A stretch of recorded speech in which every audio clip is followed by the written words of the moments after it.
Of all the great memes and clips on the internet, Fat Kid Falls Off Bike being, of course, the top of the list, really in the last 13 years this week, almost nothing created on this planet has surpassed in popularity or sheer hilarity an interview that took place on Ugandan television in December of 2012 on a show called Morning Breeze, the morning show of Kampala, Uganda, in which a trans activist, a woman who now identifies as a man, came on and was asked a series of questions by the host. And if you don't know what we're talking about, here is a 2-second clip that reveals the essence of the conversation. Why are you gay? Why are you gay? Let's play that again. Why are you gay? It's still the funniest thing that's ever been on the internet. But why is it funny? And why does almost everyone find it funny? Left, right, straight, gay. Well, because it's kind of the key question. And it's kind of the question that no one in the United States is allowed to ask. Why are you gay? And of course, it's being asked by an East African with kind of a quaint semi-colonial accent. And, conservatives can laugh at it. Liberals can laugh at it. Really, this is the kind of the only way a white liberal in the United States could ever laugh at a black person. If it's an African expressing non-PC views on homosexuality, why are you gay? And of course, people in the West laugh because the guy's an idiot. Why are you gay? We all know why you're gay. Why are you gay? Actually, we're laughing in part because we're not allowed to ask that question. It's settled, though no one's really explained what about it is settled. If you were to ask the average American, why are people gay? They would probably say, well, they're born that way. And then if you followed up with, well, how exactly does that work? They would have no idea and would tell you to shut up. Because again, like so many myths or things that we think we know, we don't really know. We can't really explain it. But we do know for dead certain we're not allowed to talk about it. So when some African morning show host in Uganda, wherever the hell that is, asks it out loud, we can't help but laugh nervously. Why are you gay? If you watch the whole interview, and actually it's worth watching because it's really revealing, both about Uganda and about the West, the first thing you notice is how polite everybody is. That tone, why are you gay, continued throughout the entire interview, which lasted over an hour. Just watched it. And the morning show host, whether you like him or dislike him, was just unfailingly polite to the guest, who was him or herself also unfailingly polite. And they were just sort of talking past each other. The trans activist couldn't really explain why he or she was gay or whether gay was different from trans or what was good about being gay. That was another question the host asked. Why would you want to be gay? And the trans activist just didn't really have an answer. What was amazing was the sweetness of it. It was not a hate crime, not even approaching a hate crime. No conversation like that could take place in the United States. But the host was coming from a position of total certainty that this is just weird and wrong. And that is the consensus in a lot of the world. And it's certainly, famously, the consensus in Uganda.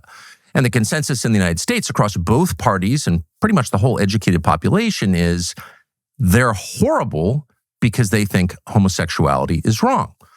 And we know this because about 10 years later in Uganda, the legislature passed almost unanimously with only, I think, one dissenting vote, a law against something called aggravated homosexuality.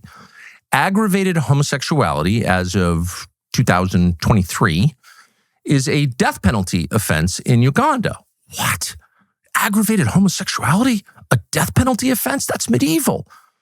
But how is it defined in Uganda? Well, if you read it, and you can because it's online, the Ugandan government defines aggravated homosexuality as gay rape of children, gay rape of the elderly who can't consent, people over 75, gay rape of people who are mentally deficient, and the intentional transmission of deadly diseases to another person.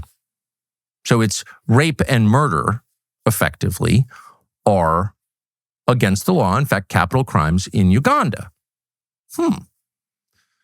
It's a little different than advertised, but you would never know it because the entire American political class erupted as one when this law passed in East Africa, thousands of miles away, with a non-relevant trading partner with no real military. In other words, there's no actual reason to care about what Uganda does, but everyone here did care, bipartisanly. And we're actually not going to expect you to take our word for it. We're going to go right to the CIA for the answer, meaning Wikipedia. This is the Wikipedia description of the response. President Joe Biden weighed in. This was 2 years ago. This is 2023. President Joe Biden condemned the law, calling it, quote, a tragic violation of universal human rights, and, quote, the latest development in an alarming trend of human rights abuses and corruption in Uganda. Corruption. So here, the Ugandans had the temerity to exercise a democratic process using a legislature elected by the people of Uganda to pass a law almost unanimously with one dissenting vote, and that's corruption. It's almost as corrupt as the anti-gay marriage initiative in California that voters passed, but judges wisely struck down in the name of democracy. Okay, so that was Biden's response. But it wasn't just Biden. Here's Senator Ted Cruz, the self-described conservative from Texas. Here's what he said. He tweeted this. He put this in writing, as he so often does. And we're quoting, any law criminalizing homosexuality or imposing the death penalty for, quote, aggravated homosexuality is grotesque and an abomination. All civilized nations should join together in condemning this human rights abuse. So it's uncivilized to penalize gay rape or the intentional transmission of a deadly disease. That's uncivilized. Seems kind of civilized. But at the time, nobody agreed. This was grotesque, the kind of thing that only Africans would do. It's one step up from cannibalism. Can you believe it? Penalizing gay rape and the intentional transmission of AIDS. What do they think of next? We'll throw you in a stew pot. Savages. You'll notice that Uncle Ted called it an abomination, and the Anglican Communion agreed. Here's Justin Welby, the Archbishop of Canterbury, the leader of the rapidly dying Anglican Communion, which would include the Episcopal Church of the United States, the State Church of England. He wrote to the Archbishop of Uganda, Christian brother to Christian brother, to express his, quote, grief and dismay at the Church of Uganda's support for the Anti-Homosexuality Act. The head of the Church of England was filled with grief at the thought that rape would be banned and the intentional transmission of AIDS, et cetera, et cetera. But it didn't stop with expressions of grief and condemnation and tweets from Ted Cruz. No, it got right to the hard stuff, to the things that matter, meaning money and foreign aid. Here's the World Bank. Immediately, the World Bank swings into action. The World Bank announced it would halt lending to Uganda in response to the new law. No more lending. No more money for you. We're cutting you off. The financial institution noted that the act, quote, fundamentally contradicts the World Bank Group's values. Ooh, what are the World Bank's values? That'd be interesting to know. You know, in a sane country, contradicting the World Bank's, quote, values would be a sign of virtue, probably. Probably get a merit badge for that. But the World Bank was outraged. They know sin when they see it. Banning gay rape, we'll tolerate a lot, but not that. And then finally, Joe Biden, in October of 2023, spun fully into a frenzy at this point, taking the lead of the World Bank, announced that Uganda would be expelled from the group of sub-Saharan African countries that benefit from tax breaks under the U.S. African Growth and Opportunity Act, AGOA, because of the country's, quote, gross violations of internationally recognized human rights, which violate the AGOA eligibility criteria. So that was 2023. So bottom line, no more money for you. What happened next? Well, Ugandans starved. The next year there was a famine. I mean, not to laugh at famine, but it's almost unbelievable. So you ban gay rape of children and the elderly and the mentally disabled, and we're going to starve you out. And boy, did they. The United States shut it down. International aid institutions followed suit. And the next year, Uganda had a famine that is still ongoing. 50% of children in Uganda today suffer of the symptoms of malnutrition, stunted growth, anemia. 50%, half of all Ugandan kids are starving. And of course, Uganda's never been a rich country. It's had a lot of turmoil. Idi Amin was from there. Uganda has some problems for sure. But the year after the West collectively withdrew aid from Uganda, billions in aid, they have a famine, and it's all because they banned gay rape of children. Okay, so I guess the point here is our values are pretty clear. We're for this, and we're totally against questioning it. And if you do, we will hurt you. So what is that? Why are you gay? Maybe that's a question worth asking. But of course, nobody has. And then you wake up one morning and you realize that supporting homosexuality, which is very different from like not hating gays. No one should hate gays. And most Americans don't hate gays. In fact, when was the last time you met an American who did hate gays? I don't know I ever have, at least in the past 30 years. No one hates gays. You know a million gays, and some of them are awesome people. Work for you or your friends or whatever. It's not about hating gays. It's about being forced to say this is an affirmative good, and if you disagree with that, then you are affirmatively bad, and we're going to stoke a famine in your country to punish you. That's literally where we are. And some of us should have been paying closer attention as this movement, never formally declared, not the gay rights movement, but the terror against anyone who opposes gay rights, whatever those are, worshiping homosexuality. We should have paid closer attention. I'm going to refer you to one of the great clips of the entire Biden administration. When people look back on the Biden administration, there'll be, of course, an endless loop of him falling off his bike or identifying his sister as his wife, or clips designed to show how confused and senile this poor guy was. And those will, in a lot of ways, represent the administration. But it's the moment of clarity, those occasional moments of clarity where Biden was really saying something on purpose because he meant it and he wanted to tell you what was important. Those are the clips that actually define the 4 disastrous years of Joe Biden. And above all, I would argue this clip tells you everything you need to know about the values of the U.S. government, of our popular culture, of the West collectively. And once we understand the values, we can assess, are those the right values, and can a civilization continue with those values? But first, the clip. Here's Joe Biden describing a trip to downtown Wilmington, Delaware with his dad in 1962. I remember getting out of a car when I was trying to be dropped off at the local city hall to get a job to be the only white employee in the east side of town, in the neighborhood, in the projects as a lifeguard. My dad was dropping me off so he'd go around the block, I'd run and get the application. And 2 well-dressed men kissed one another as I was opening the door. And I hadn't seen that before. And I turned around, and one walked off to the DuPont building, one walked off to what used to be called the Hercules Corporation. And I looked at my dad, and he just looked at me and said, "It's simple, honey. They love each other. It's just basic. There's nothing complicated about it." That's how I was raised, for real. It's the greatest clip ever.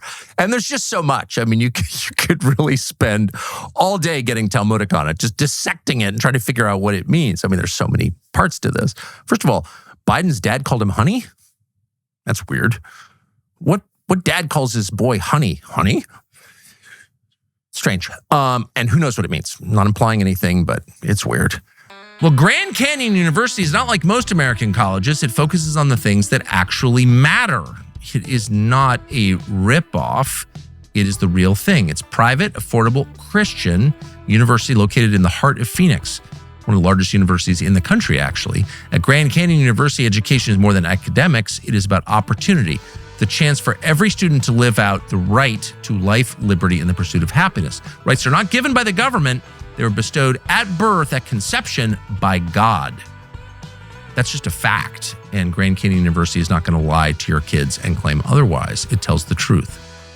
So you're thinking, a quality education is rare, so this probably costs a fortune. Colleges constantly jack up their costs. They probably do the same. Well, they don't, actually. GCU has maintained the same tuition for 17 straight years. They're not in education to get rich at the expense of students. The whole thing is actually about learning. How refreshing. With flexible online classes, hybrid learning options, GCU offers 340 academic programs. Students benefit from a collaborative learning environment, dedicated faculty, personalized support to help them achieve their goals. The pursuit to serve is yours. Let it flourish. Find your purpose at Grand Canyon University, private, Christian, affordable. gcu.edu. But the main thing to notice is this is 1962 that this supposedly happened in downtown Wilmington, Delaware. And in 1962, what was the state of America's views about homosexuality?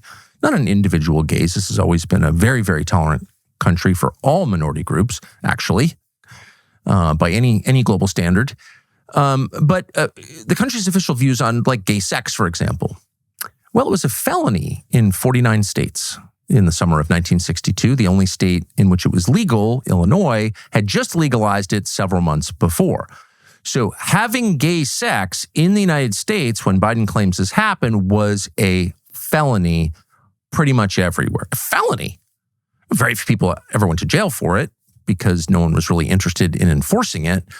But the laws of the United States mirrored those of pretty much every country in the world from then going back maybe to Athens. Like, people have always been against this. It's always been officially discouraged by every single society. The question is why? That's worth a conversation at some point. Probably not just random bigotry. If every society that we know about ever has had an official policy against gay sex or forms of gay sex, why? Again, can you explain it to me without getting hysterical? Maybe there's a reason there. Who knows? But that was a state in the United States in the summer of 1962.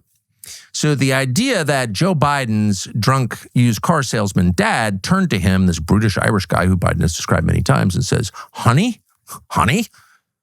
it's just love. It's okay. It's just love. Two guys making out outside the DuPont building in downtown Wilmington. It's totally normal. Is so transparently absurd. It's such an obvious attempt to graft modern values onto an antique setting that it's so clearly fake that amazingly no one laughed. But no one did laugh because no one was allowed to laugh. But that's absurd. Ask anyone who was alive in 1962. Just use common sense. That didn't happen. But notice how Biden frames it. He said he was getting dropped off to get a job as the only white man working in the hood, breaking the color barrier. It wasn't just a summer job. It was a victory for civil rights.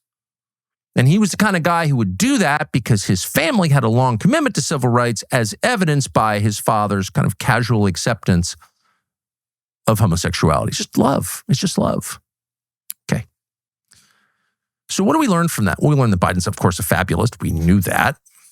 But in this specific clip, he's lying for a reason to transmit to the nation its essential values. And at the very top of that list is we are for homosexuality. That's number one. It's right up there with civil rights. People get to vote. People get to have gay sex. That's America. That's our culture. Okay. So it probably shouldn't surprise you that the self-reported incidence of homosexuality and its many varieties in the United States rose dramatically during that period. And here are roughly the numbers. So about a little over 10 years ago, 2012, among young people in the United States, about 6% said, yeah, I'm not heterosexual. So that would be in the range that, we've been told for many years was natural, right? Maybe 10%, a little under 10% of people say they're not heterosexual in whatever, gay, lesbian, transgender, bisexual, whatever, but they're not one man, one woman, monogamy people at all. So that was the number a little over 10 years ago. Last year, the number among young people was over 20%. So a little more than a decade, you have a threefold increase, 300% increase in self-identified non-heterosexual orientation in a little over 10 years. What are we looking at? Well, we're looking at demographic collapse, among other things, right? But what is the phenomena actually? Where does this come from? Or to put it in Ugandan terms, why are you gay?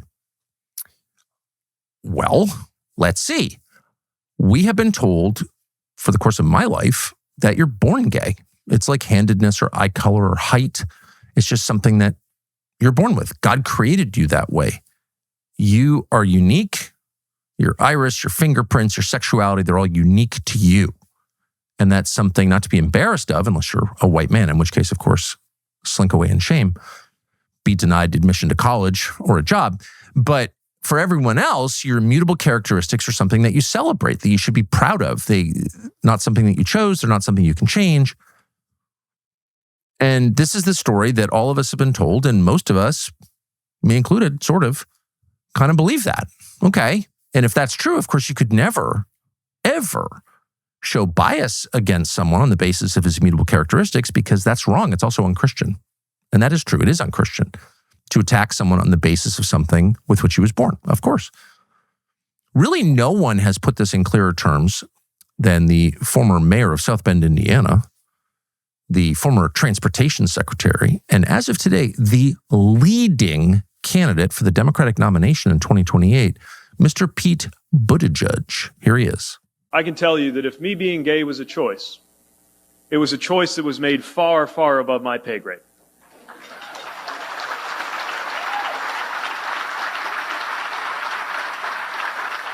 And that's the thing I wish the Mike Pences of the world would understand. That if you got a problem with who I am, your problem is not with me. Your quarrel, sir, is with my creator. Take it up with God. He made me this way. Notice the self-seriousness, the sort of JFK-esque gaze into the distance. Your quarrel, sir, is with my creator. Little drama queen. Yeah, maybe. Okay. But that doesn't really answer the question. Why was Pete Buttigieg dating chicks for the first part of his adult life? By his own admission, he was dating women, like a bunch of women. He was openly heterosexual, including in the U.S. military after the repeal of Don't Ask, Don't Tell. So it's totally legal to be gay in the military, but Pete was still heterosexual. So the answer I think most people come to is, well, he was just ashamed of being gay. Like he couldn't be his true self. He couldn't kind of let it out. Maybe that's true, though those of us who were living in the United States 10 years ago remember that there was no sanction against being gay. Tons of gay televisions filled with gay people. Those of us who worked in television around gay people, great gay people, actually, just being clear, really nice, good people all day long. There was nothing weird about being gay 10 years ago, 15 years ago, when Pete Buttigieg was like, I couldn't come to terms with my own sexuality because his parents are so repressive. No, they were actually lifestyle liberals. They're big left-wingers, his parents. So probably unlikely that his parents were like, don't be gay, son. If you watch this show, you know that we love Pure Talk. It is amazing wireless service with absolutely the best prices. And all the time we've been telling you about Pure Talk, we've never seen an offer like the one we're about to describe. And here it is. Unlimited talk, text, data with a 30 gig hotspot for just $29.95 per month. Not just this month, every month for life. This is Pure Talk's top tier plan, $29.95 a month. You'll save over 50% a month every month for your entire life. And you stay in the exact same 5G network that Verizon and AT&T offer, but for $1,600 a year cheaper for a family of four. That's wild. It's provable, by the way. This isn't some false claim. It's not disinformation. It's real. Pure Talk's customer service, meanwhile, is located in the United States, not in Bangladesh. Nothing against Bangladesh, but you're talking to Americans you can understand. They can switch you in just minutes. You keep your phone, keep your number, and you start saving in a really big way. Unlimited for life, $29.95 a month. This is a short-term offer. Long-term consequences, short-term offer. puretalk.com/Tucker to switch today. puretalk.com/Tucker to switch to America's wireless. Pure Talk. Taxes and fees not included. Go to the site to get all the details, but those are the basics. So it's a completely fair question. You were dating chicks not that long ago, a bunch of them, and all of a sudden you're getting all self-serious about how God made you this way. Explain how that works. It's a totally fair question, especially since Pete Buttigieg's whole identity is wrapped up in being gay. His whole identity. It's not like Pete Buttigieg is running for president because he's had such an incredible career as a public servant. He fixed South Bend, Indiana. He's just a really good mayor. Nobody thinks that. Ask anybody in South Bend. He was just a really good driver in the U.S. military who's an awesome transportation secretary. He was a joke as a transportation secretary. Did air travel get better under Pete Buttigieg? Did the roads get fixed? Did anything improve in American transportation during Pete Buttigieg's tenure as transportation secretary? No. He wasn't just lame, he was awful. And in case you don't remember, here's his signature achievement as Secretary of Transportation, identifying racist roads. And the interstate system was built to keep certain groups in and certain groups out. So it was built on a racist system, correct? Yeah, often this wasn't just an act of neglect. Often this was a conscious choice. There is racism physically built into some of our highways. There was racism built in to the highways. There was rebar and a concrete substrate and, of course, gravel and then asphalt poured over the top. But mixed in there, probably in a drum at some point, was actual white racism. It was mixed into the roads, and that's why Pete Buttigieg had to tear them up. That's it. That's a real clip. That's not AI, as you may remember. That's insane. That was his tenure as Secretary of Transportation. Not sort of being mean to him, and it's like not even worth dredging that up again, except to make the point that being gay isn't just this thing about Pete Buttigieg.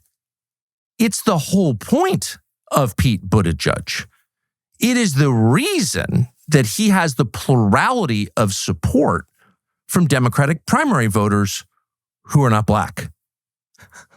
His support among black voters, they're more in the, why are you gay camp? they're not impressed at all. In fact, I'm trying to do the math here. I think his support, Pete Buttigieg's current support among African-American Democratic primary voters is, let's see, around 0. So 0% in that range, meaning nobody, like no black people. They're not going for it.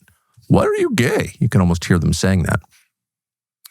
But among white liberals, Pete Buttigieg's gayness, the fact he's married to a dude called Jason and has somehow acquired babies, somehow. How do you get babies? Just sort of buy them somewhere, whatever. He has these babies. And he is the model of whatever, a modern gay man. That's the whole point. He is a civil rights hero because of who he sleeps with. Pretty amazing. So two obvious points to make about that. First, do you remember when they used to tell us, we don't care what happens in your bedroom? Do you remember that? We want to keep politics out of the bedroom. We want to keep politicians out of your bedroom. This was a way to justify the Holocaust of abortion, of course. But the line sounded kind of appealing. Yeah, politicians probably stay out of my bedroom. That seems fair. Now your bedroom is the whole point. You got politicians running on what they do in their bedroom. And on the Democratic side, succeeding. So that leads very obviously to the second point, which is there are a lot of rewards in store for someone in the Democratic Party, an ambitious politician, someone who really only cares about the goal, which in Pete Buttigieg's case has always been becoming president. Is it bad to come out of the closet and announce that you're gay? No. That's like the only way you're going to get to the White House. That's the only way. That's your ticket, being, quote, gay. Huh. So given that that's obviously true, and given that this guy dated girls as an adult, it's totally fair to ask the question, why are you gay? Like, what is this? Starting to think that maybe it's not genetic or entirely genetic. And if it is, show me the gene. We've decoded the human genome. We can tell you where the gene for eye color comes from. Where's the gay gene? Maybe there is a gay gene, by the way. Lots of things we haven't decoded yet. Maybe it's there. Are you looking for it? Are you trying to answer this question? No. The whole game is to make you be quiet, ashamed, because it has something to do with sex. And what are you, a creep? Focused on sex? You're obsessed with gay sex. Sort of a variety. You're obsessed with Israel. No, actually not. But you're way up in my face about it. And so I think it's fair to ask you a couple of very simple, straightforward questions, foundational questions like, what is this? Where does it come from? Why is it good? Why is being gay better than not being gay? And if it's not 100% genetic, clearly isn't.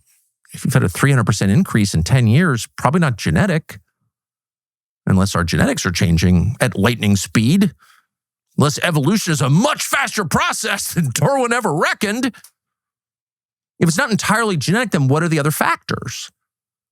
And since apart from moral concerns or the concerns of human happiness, does this actually make you happy? And what does it mean to live as a gay person in the United States? What exactly does that look like? Like, what's your life like?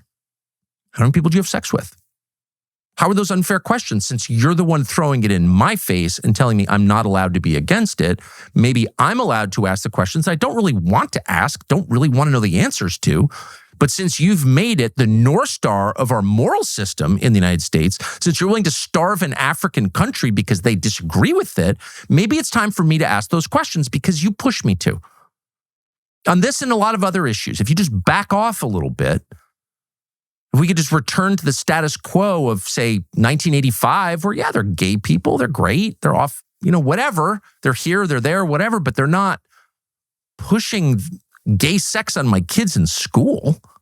That's clearly not a good idea. Tell me why it is a good idea. And of course, it's a crime to intentionally infect someone with an infectious disease. And of course, it's in fact the hallmark of civilization to make rape illegal, gay or straight. What? But since you blew up all those previous assumptions and now made them illegal, Uganda, made this crime punishable by death. You made their law punishable by famine. So who's more serious about it? You are. Since you did all of that, how about we just slowly, in a non-hysterical, obviously non-hateful way, ask, what are we looking at? Why are you gay? Why is that a good thing? What is it exactly?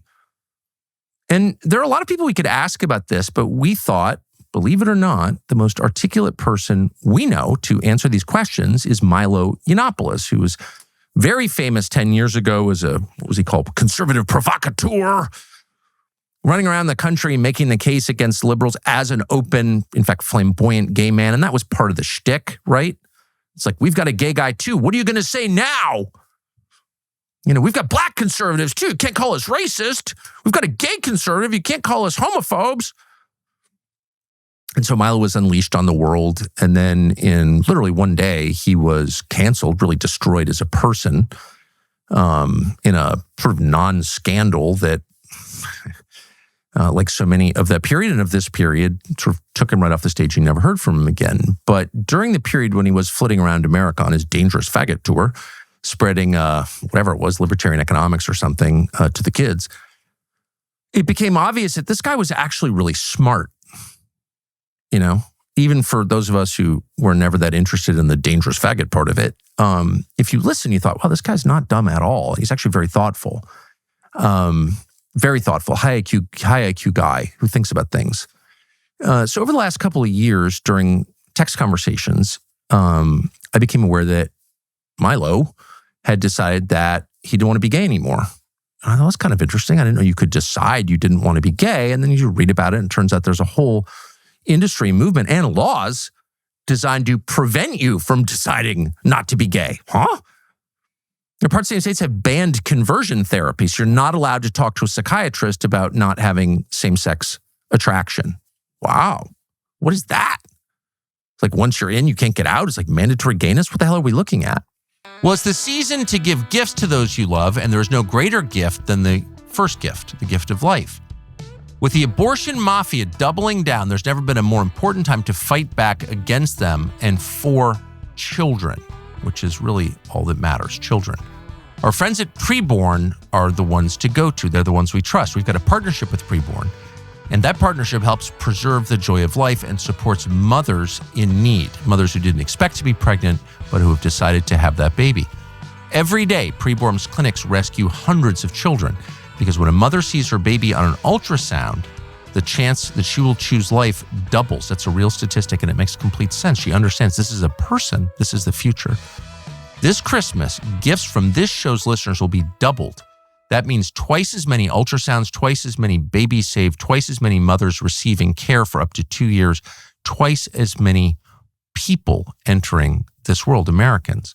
We know the people at preborn, they have our total endorsement. There are a lot of frauds in the charity world. They are not frauds. They're totally real. Their work help heals this country. One ultrasound is just $28. All gifts are tax deductible.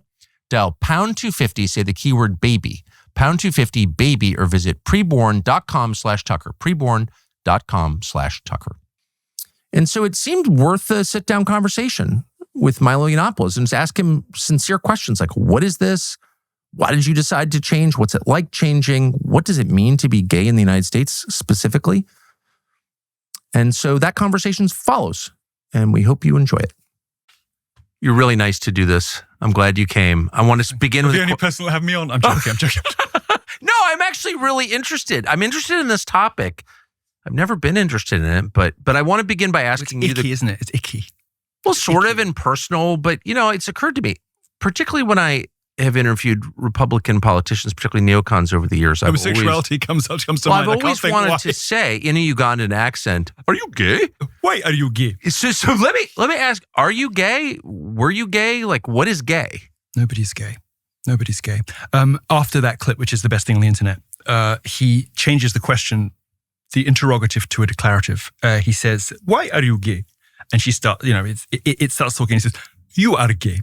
It becomes a statement, and this is where he goes.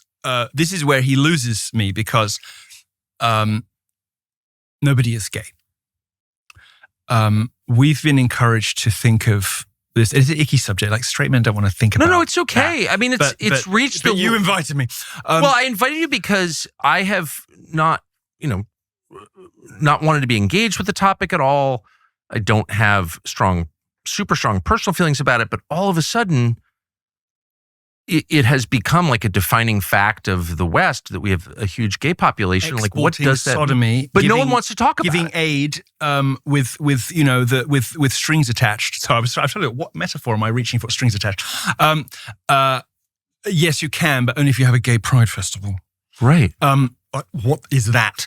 Yes, exactly. What is that? Yes, it has been, and all of these things, and with the collapse in people identifying as trans, you're beginning to now see what some of us have always known about homosexuality, which is that this is a product.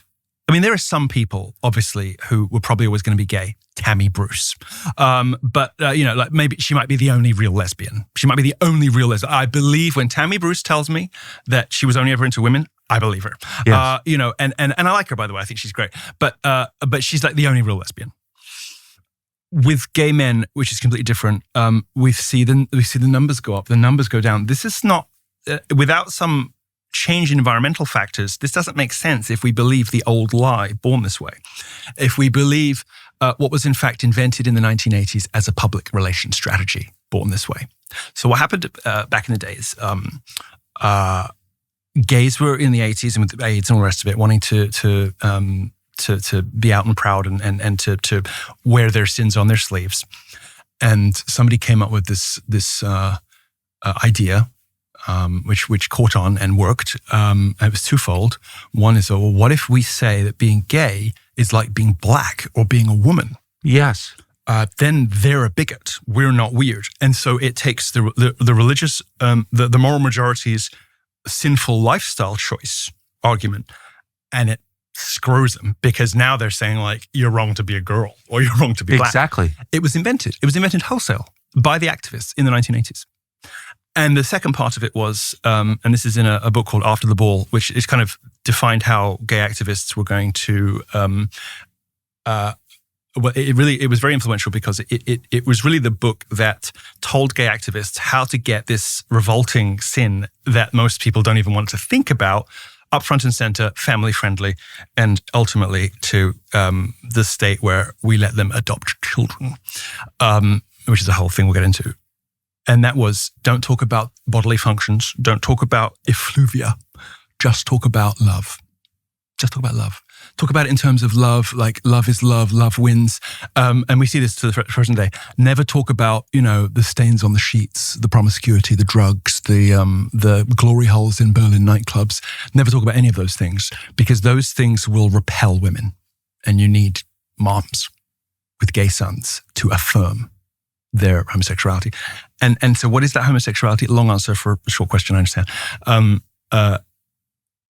In almost every case, and certainly in every male case, it is a trauma response. It is not a sexuality.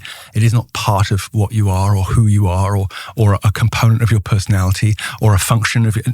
It is a set of behaviors that emerges in people with a number of very easily identifiable common etiologies. One of them is so for instance, among Black and Jewish Americans, they report statistically significantly higher rates of homosexuality. Well, why could that be? Overbearing mums and absent dads, or in the Jewish case, nebbish fathers, and like Jewish. My Jewish friends, I always call their marriages are like lion taming, where you have a sort of nebbish, scholarly, bookish dad and a larger than life mom who, one day decides she's going to be a rabbi. But,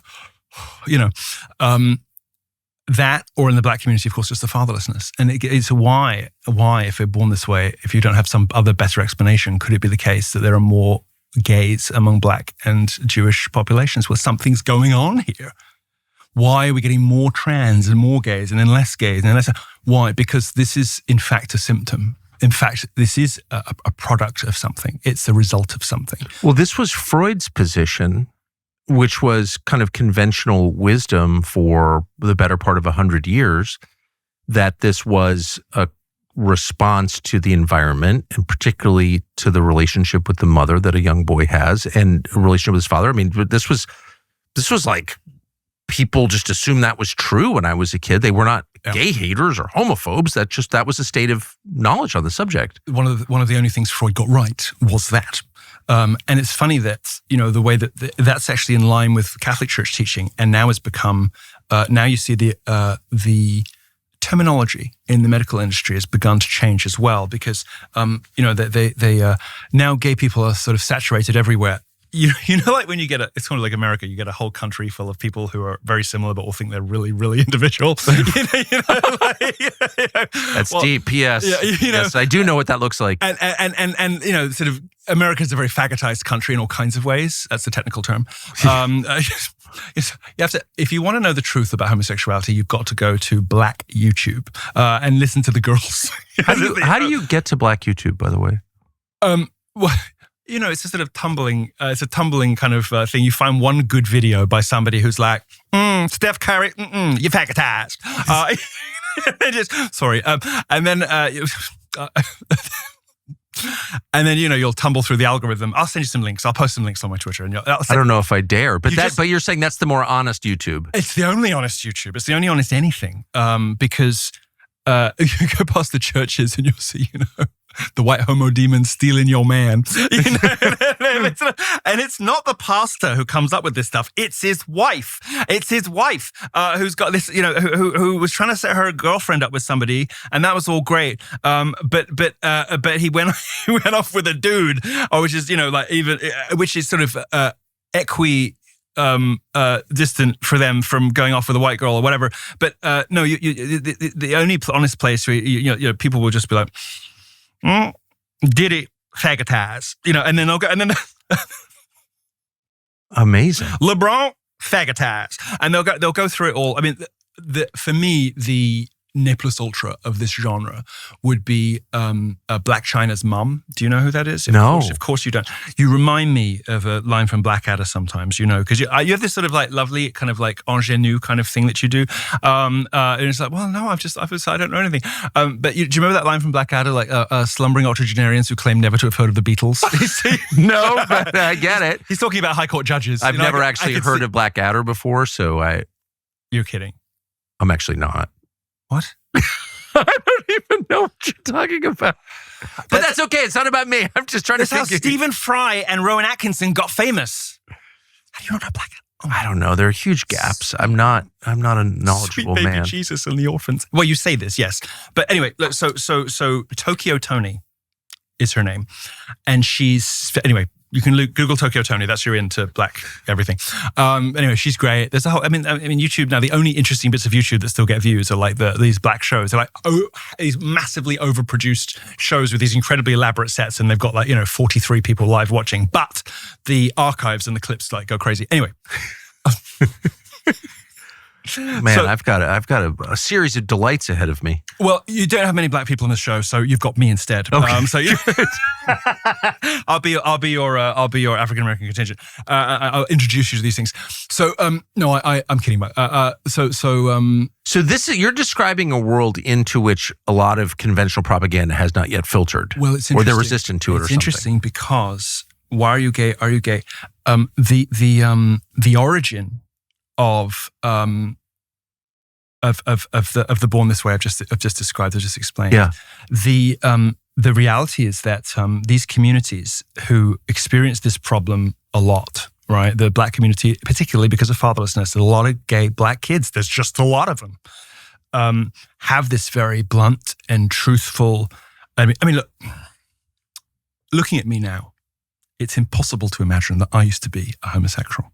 But it hadn't entered my mind. No, but I knew you during your flaming stage, so I had heard. But there are so many flaming young black men in America today, especially, and this is a problem this community is dealing with, and they don't, Black America is commendably impervious to a lot of the woke PC language stuff. Very creditably skeptical of vaccines. Yes. They won't go along with a lot of this stuff, the proposition, whatever in California, gay marriage. Why? It's black women who are holding down the fort. So I love Candace Owens so much. The ungovernability of black women is the only thing that might possibly save America. As embodied in our friend Candace, who is just she's ungovernable in the best possible way. She's not going along with it. She isn't, to put it mildly. Yeah, fair. She is not going along with it. And Candace is a very beautiful, polished, intelligent, and sort of a microcosm of a trend that you see everywhere in Black America now, which is ain't doing that, definitely ain't doing that. Wow. And it's very interesting. So they will be very resistant to this stuff. They kind of intuit what white people, I think, have forgotten because, we're just all so weak and demoralized and kind of overburdened with this nonsense.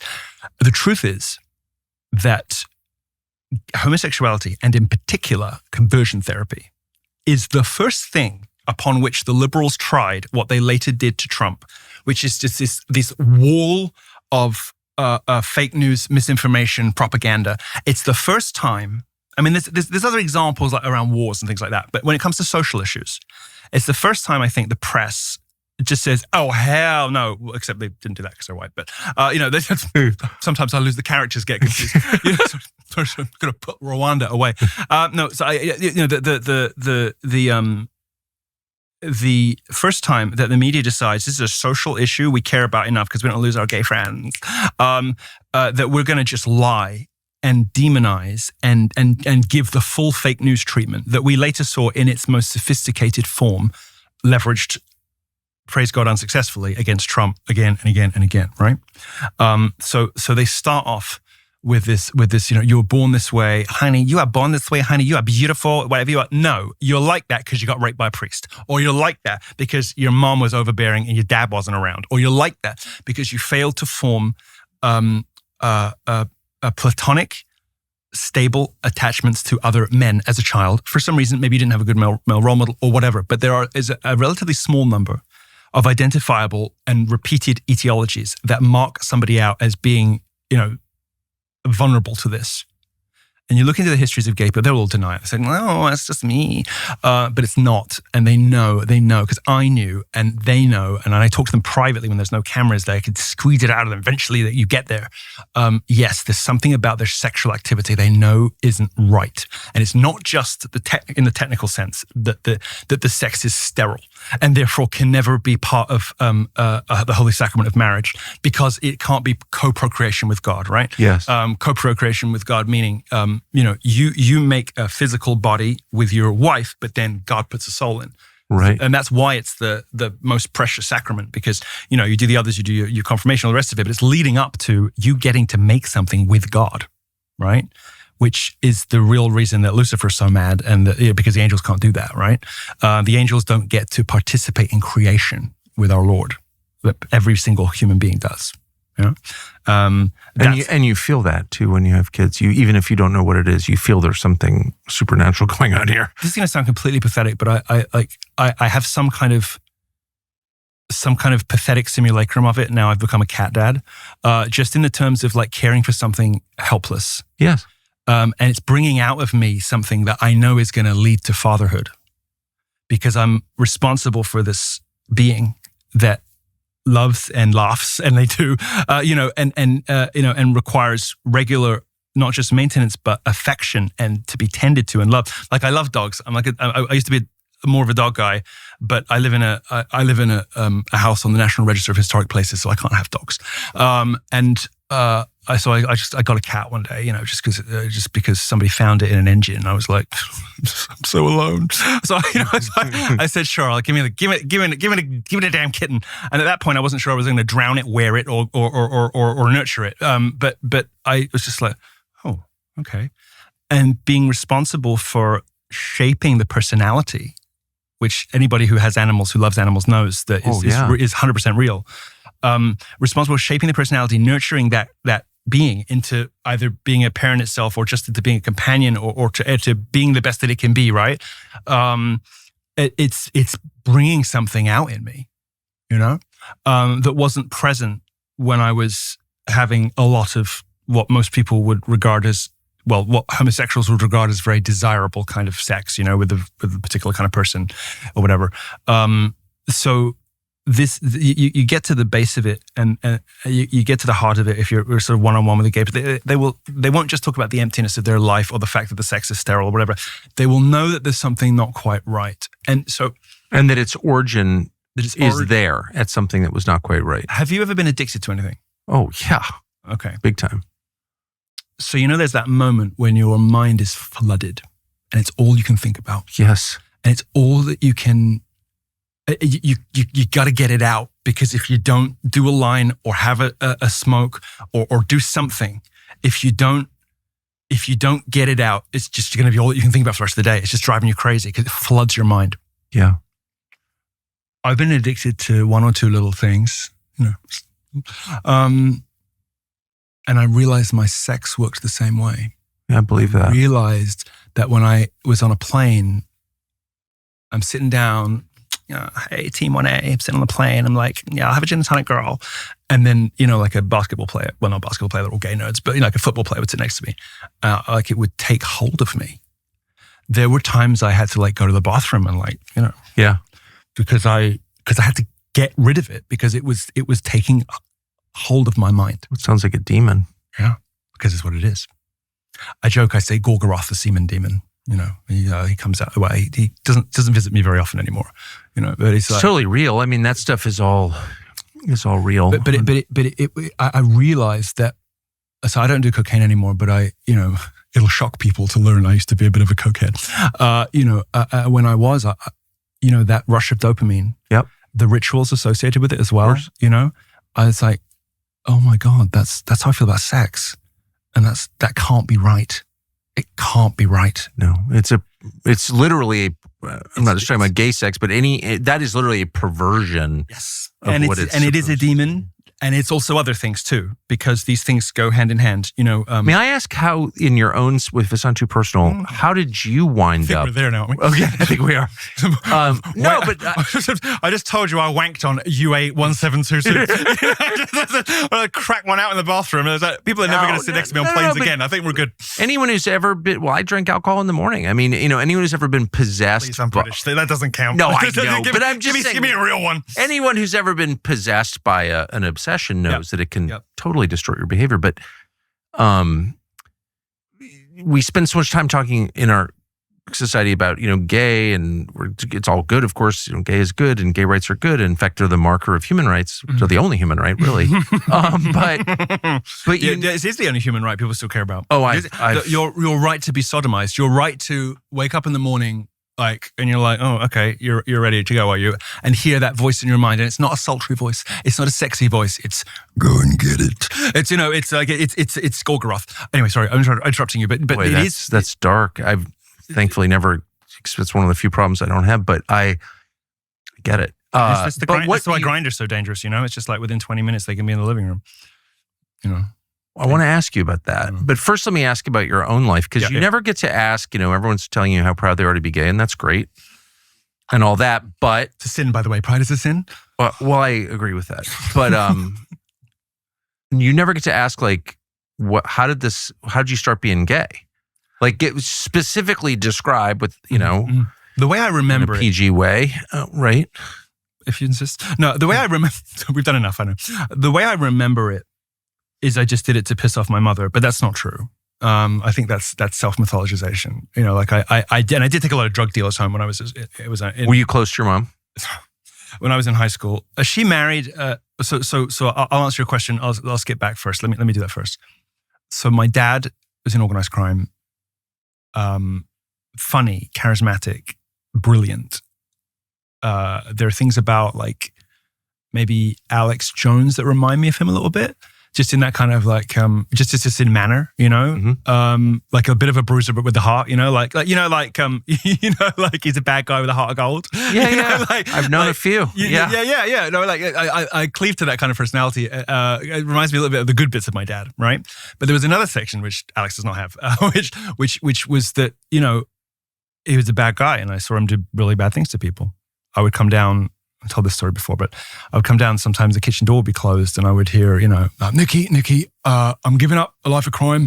I'm turning over a new leaf. I'm not going to do anything that's going to give me any more than 18 months. It's funny, but... It's all about goals, Milo. Yeah. But he was a bad guy, and I saw him do things that really frightened me.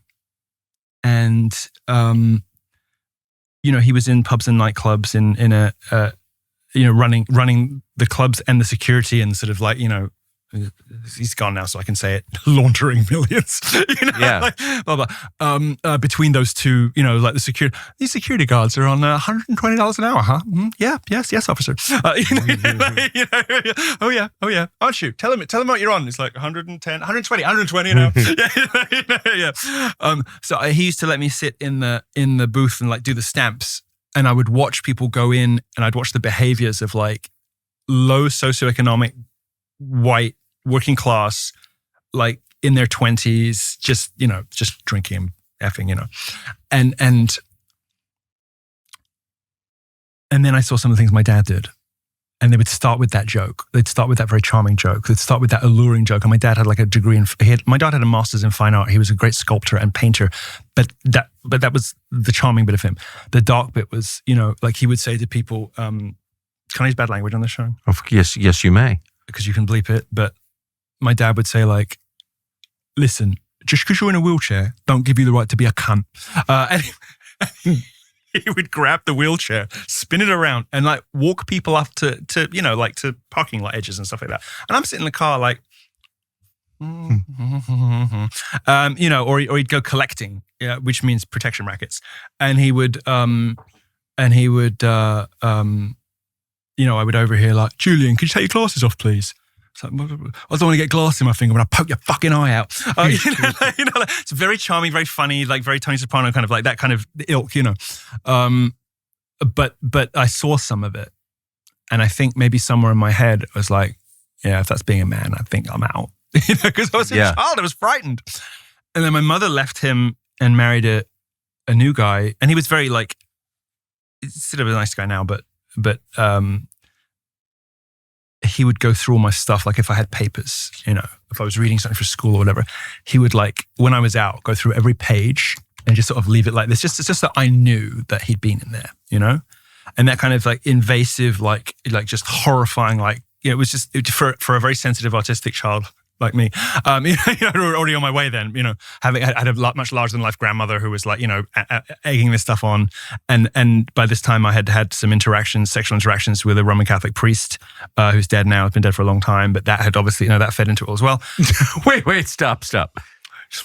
That obviously fed into right. If you're being molested, yeah. Well, yeah. Also the molestation. No, but really for me, this is what's important to do the other stuff first before you get. Oh, and I was raped by a priest. But this sort of psychological torture, as I experienced it, was sort of like, so I had no private space anywhere, and I knew that all the men in my life were just not things I wanted to become. Yes. And then I cast see if you let me get to it. Then I cast my mind back to a lovely old rich man in a frock, Father Michael, and I who had not been like that with me.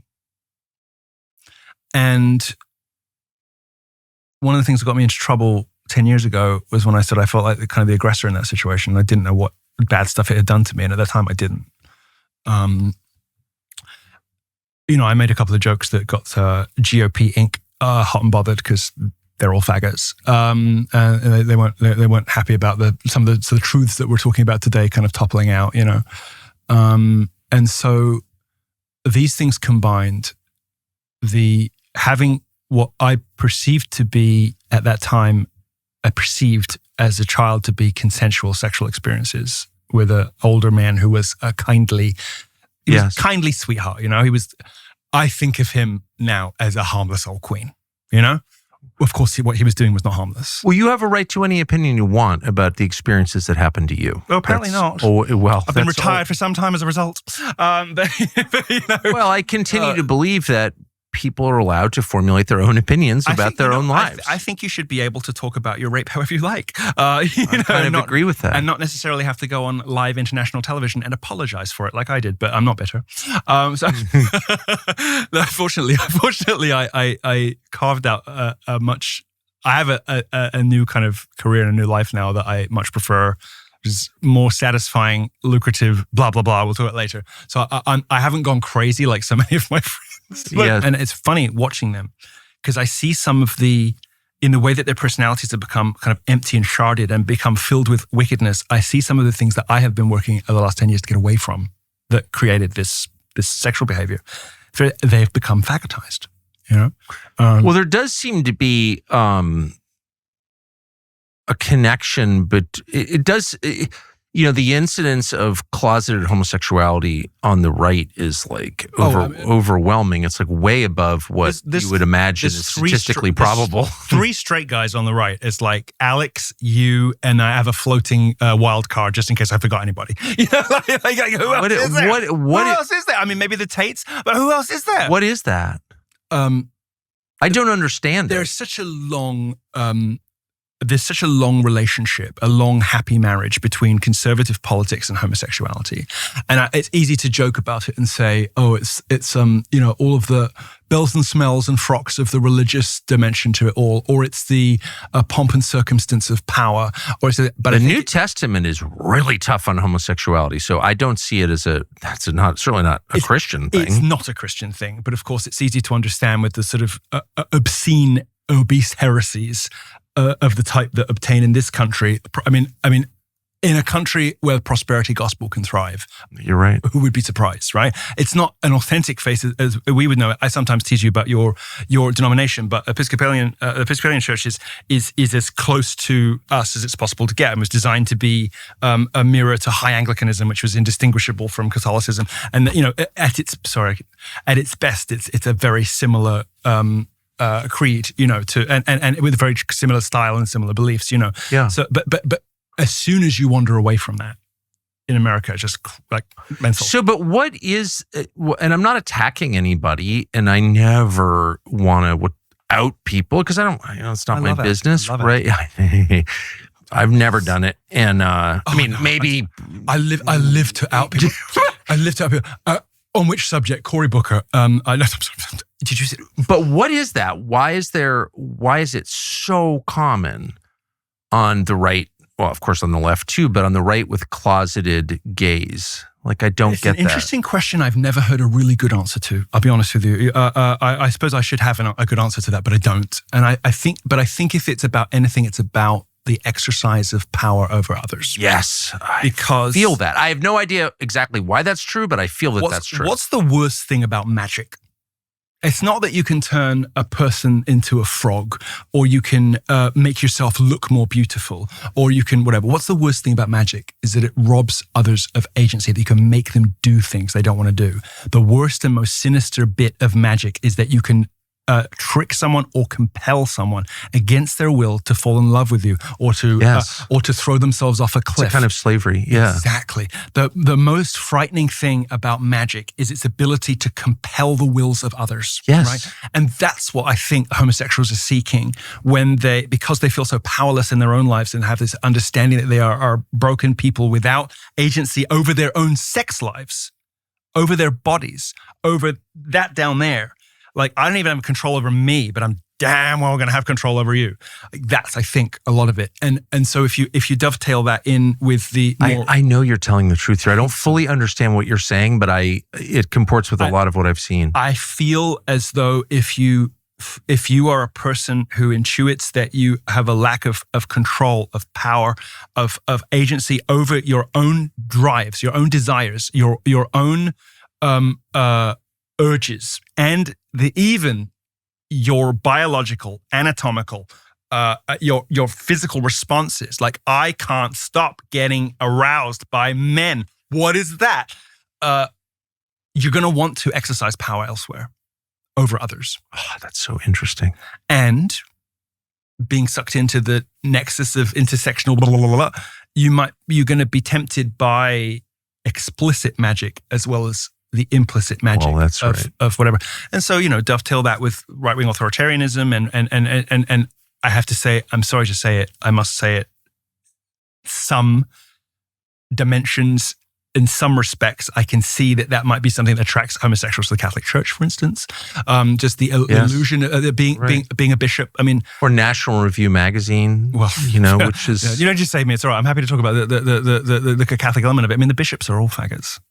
I mean, they're all whoopsies. They're all whoopsies. Gays. I like that one.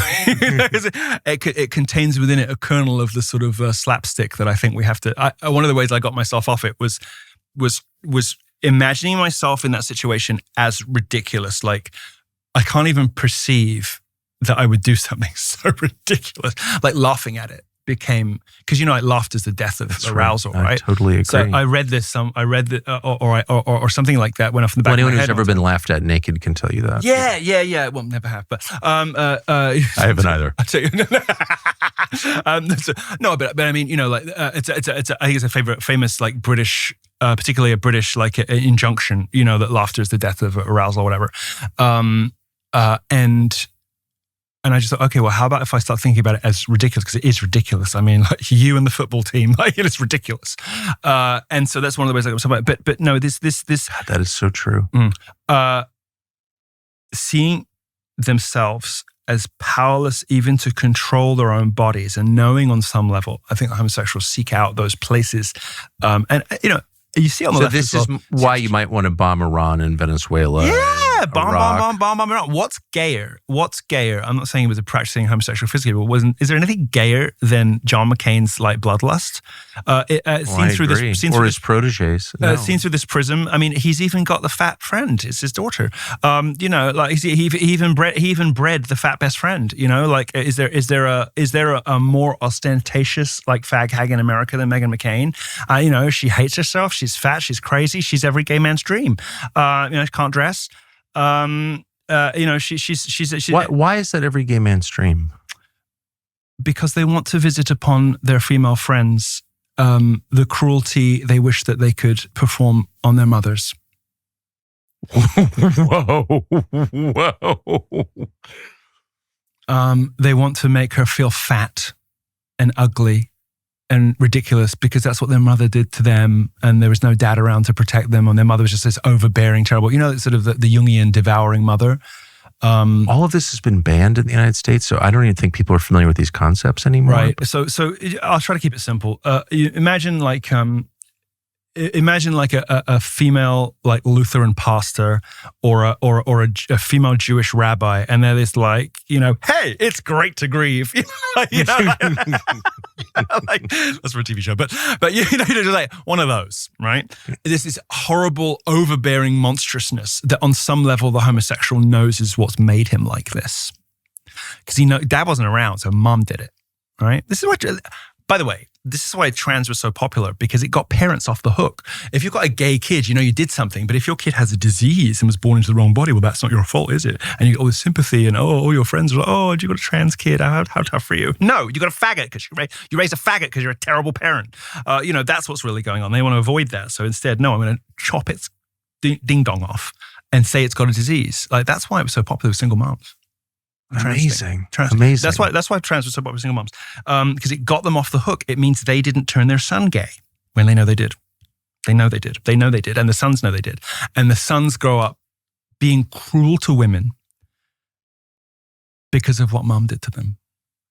So they're hostile toward their moms, even though many gay men I've known have had very close relationship. Right. But it's a toxicity. It's a codependent relationship that they know is they can't. So sometimes they can't visit this cruelty on their mom because they have this close relationship with their mom, but they do it on other women. It's redirected, right? It's transferred onto other women because they love mommy. Like, why would I do that, my mom? But like, on some level, they know that she did that. She did that. So. They force women into ever more uncomfortable and ever uglier outfits and throw them down runways in 10-inch heels, or they what? So you think the fashion industry is acting this out? Of course it is. I mean, what other explanation could there be for the intolerable ugliness of the catwalk? You are blowing my mind on so many levels. I can't even. I mean, sure, we used to have, when society was working properly, you would go. Have you ever seen Mrs. Harris Goes to Paris? No. It's a lovely movie about a char lady, housekeeper. Yes, housekeeper. Yes, to Americans. Yeah. See, I don't know charwoman, and you've never seen Mrs. Harris Goes to Paris. Who dreams of one day owning a couture Dior dress like the person that she works for, right? And she saves up and there's calamities with her money and, some boyfriend, whatever. And eventually she manages to go to Paris and she manages to get the dress, right? And when society was properly ordered, there were these aspirational beauty standards and these aspirational lifestyle goals that included gorgeous tailoring and beautiful silhouettes for women that accentuated their gorgeous characters. It's not like that now, is it? It's not like that now. No, and it's funny. I don't know really anything about fashion, but I love female beauty, of course. But you don't see any of it on the catwalk now. Exactly. In fact, you see the opposite. You see the opposite. You see manufactured ugliness. Gay men turning women into the demons they see themselves as. You see gay. Look at the most celebrated woman on the stage at the moment is the Gorgon opposite Ariana Grande, whose name I forget now. This Nosferatu, like black Nosferatu, who seems to be sucking the life force out of poor Ariana, who's I think going to die within the next few weeks. If you've seen that singer's physique lately, she's sort of. But this appalling apparition, Cynthia or something, I think. Of course, she's called Cynthia.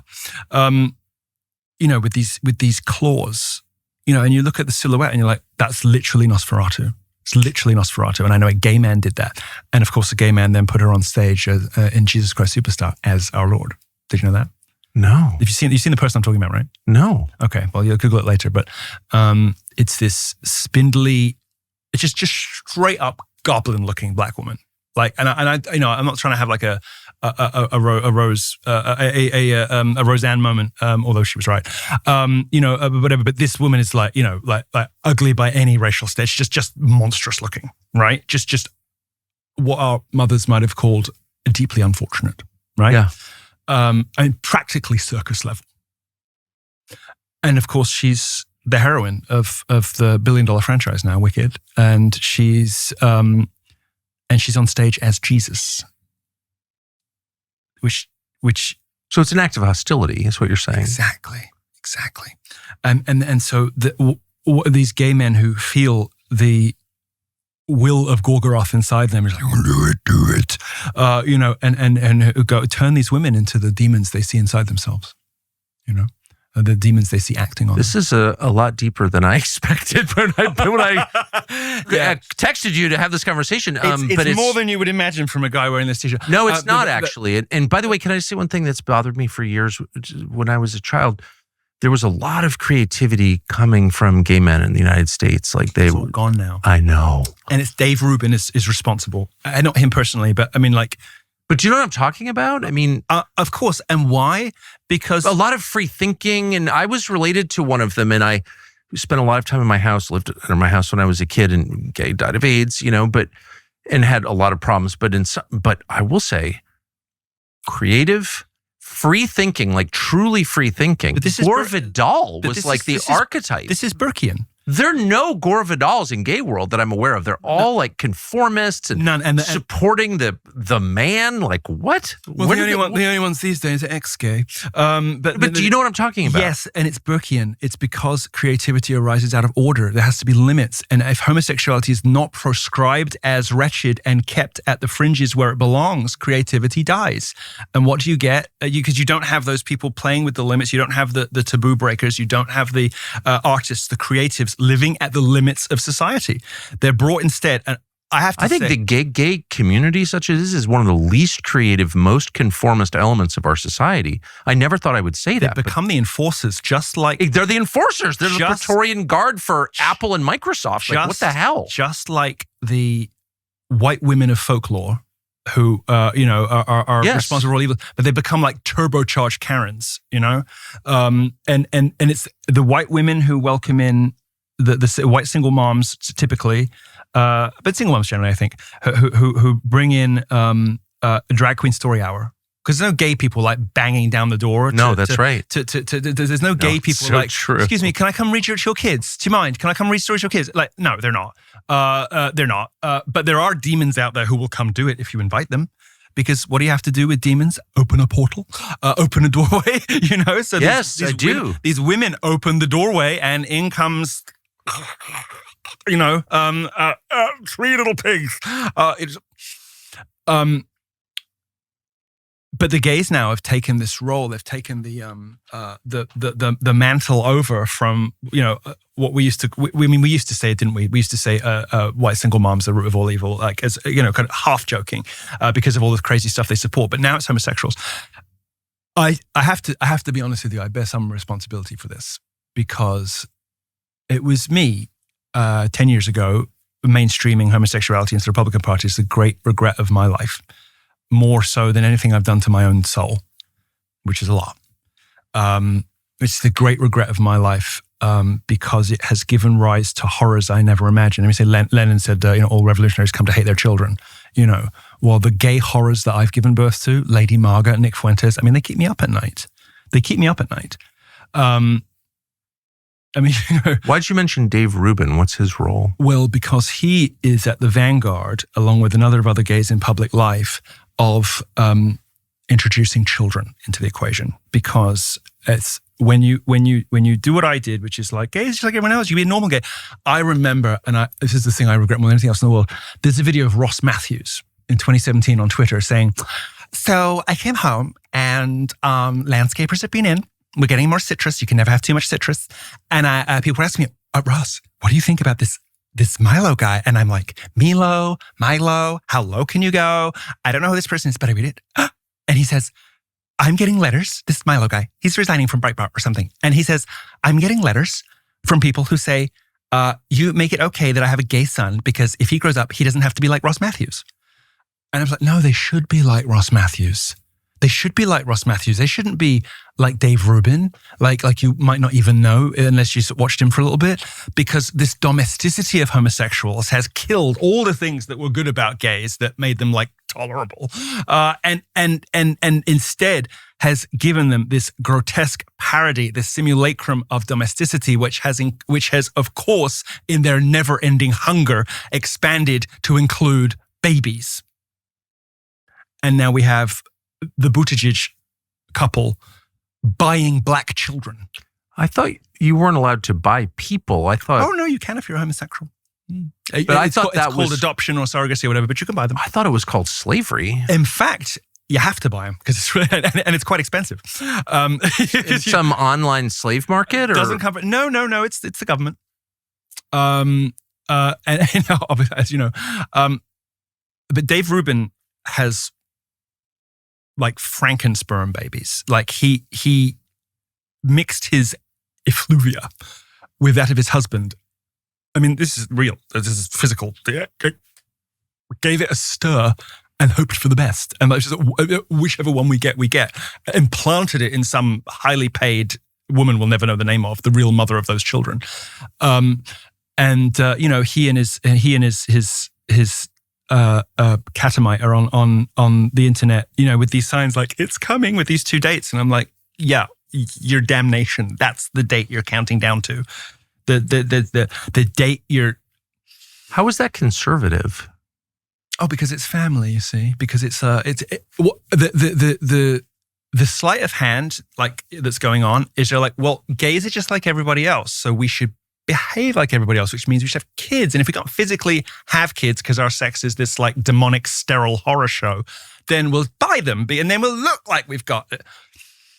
I mean, that's how bad it is. That's how bad it is. And so you have I don't know if it says anything about Republicans versus Democrats, but you have like Dave Rubin, for whom buying a child is not good enough, it must be his own, like the conceit of that. So on the right, you've got this sort of techno conceit, Frankenbaby, and on the left, they adopt blacks.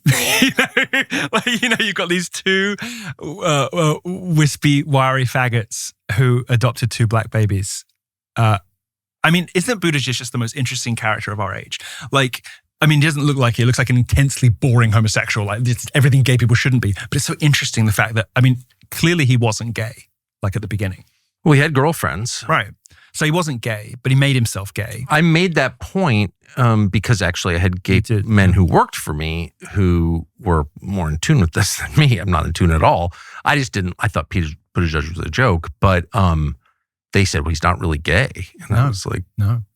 But what does that mean? His sexuality, like all homosexuality, is a function, a product, a symptom. What is his homosexuality a symptom of? It's of his vaulting ambition. Buttigieg timed it perfectly so that post-Obama, the gay guy with the black kids, perfect presidential candidate. So the heterosexual brain, it's like, are you really saying a guy would switch his, quote, sexuality in order to get a better job? Yeah. Women do it all the time. Lesbianism has got nothing to do with male homosexuality. Just look, everybody knows they got a college girlfriend who was a lesbian in college. Yeah. Everybody. Like, you could barely find a woman who hasn't played around with a woman. Queen Victoria didn't believe that this was sex or that 2 women would do that with one another. And she refused to accept that women even did that, very wisely, realizing that lesbianism wasn't real. And so lesbianism wasn't illegal in Britain for a long time when male homosexuality was. But female sexuality is known in the studies to be far more malleable. Women go backwards and forwards between men all the time. And lesbianism is a social and political decision. It's a series of social and political decisions. Women want companionship, they want stability, they want safety. They can find that in a woman, you can find that in a butch dyke just as easily as you can find it in an American man these days. I'm sorry, at least she can cash in her Harley Davidson. What have you got? Sorry, that leather jacket's got to go for something. That warehouse full of eyeliner you've got. I joke, but only slightly. We've seen women do it. They do it all the time. They choose to be lesbians all the time. So you don't find it? You don't find the? I realize it sounds extreme and implausible. Well, to me anyway, it's like really. But we're dealing with a sociopath here. We're dealing with somebody who's entirely divorced from his own from his own feelings. Right? We're dealing with somebody who will do anything, go anywhere, be anything. I mean, are you telling me like, is it so crazy that he would get that he would have a boyfriend and adopt these kids? Is it so much more insane than a gay man living in the closet and having a wife and having sex with her and producing children with her? Is that so nuts? Like, okay, so there's probably more sex involved. Fair. Is it like? Isn't it just like that on steroids? Like, is it so bonkers? And that's where gay people should be, by the way, in the closet praying to get better.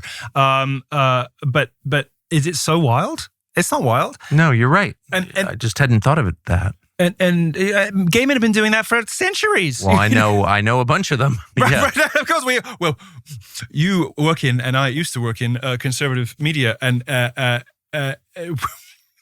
it's all of them. It's everybody. Oh, I know. They're all faggots. They're all gay. All of them are gay. All of them are gay. Like, everyone is gay. I haven't said anything about it for like 30 years just because of my just general Anglo commitment to not get involved in other people's business. But it's so noticeable. I just don't know what. Clearly, there's something going on here. Yeah, I think it's the exercise of power of others, as we talked about. Think it's really smart. But in this case, the Buttigieg, I find him fascinating because he's misjudged, but only slightly, what would be required to be the perfect presidential candidate, like in 2028, 2024, right? And he starts off and he's got girlfriends. He's in the military. He's living a normal, like, American life. And then chasten. I mean, like, if you want to, they say that ex-gays often go for like Near Eastern women because they're not sexually demanding and they look like boys from behind, like sort of Malaysian girls, when they come to have wives. Yes. But isn't chasten kind of like the closest thing you can get to a girl?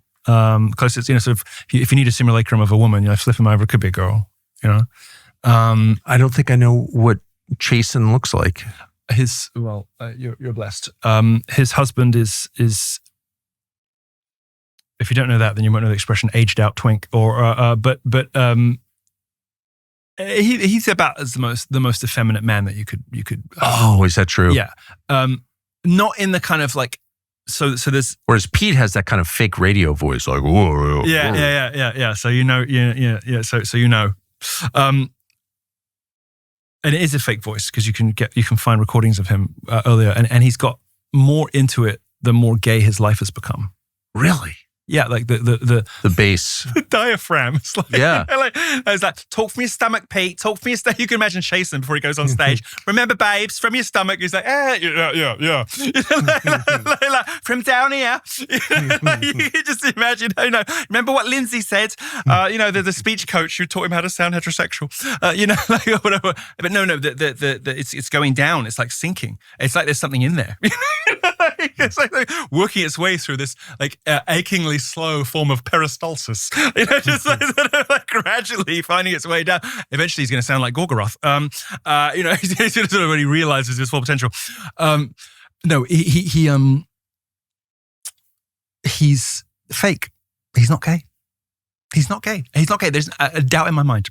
He's not gay, but he's performing homosexuality because, and including having the sex, but probably not a lot of it. I mean, you don't imagine them, well, I don't want you to imagine anything because I don't wish to leave an unpleasant taste in your mouth like that. But I'll suggest to your viewers that it's not a particularly sexually active couple, which might also explain how it's possible for somebody to do that, right? In the same way that a DL gay guy wouldn't be a particularly sexual husband, right? Are gay marriages monogamous? That's funny. Oh, you mean it? Well, I sense that they're not, having known some. But are any, I guess is what I would ask. I mean, I think you get that sort of elderly antiques dealer in Kentucky kind of. That's so good. Gosh, that's so good. We have a senator like that, who I think if he found a husband who was prepared to put up with I really shouldn't, but look up the ladybugs. Look up his ladybugs. It's on the internet. We have so many senators like that. It's crazy. Well, I think people know the one I mean. The actual one from Kentucky. No. Oh. A little bit over.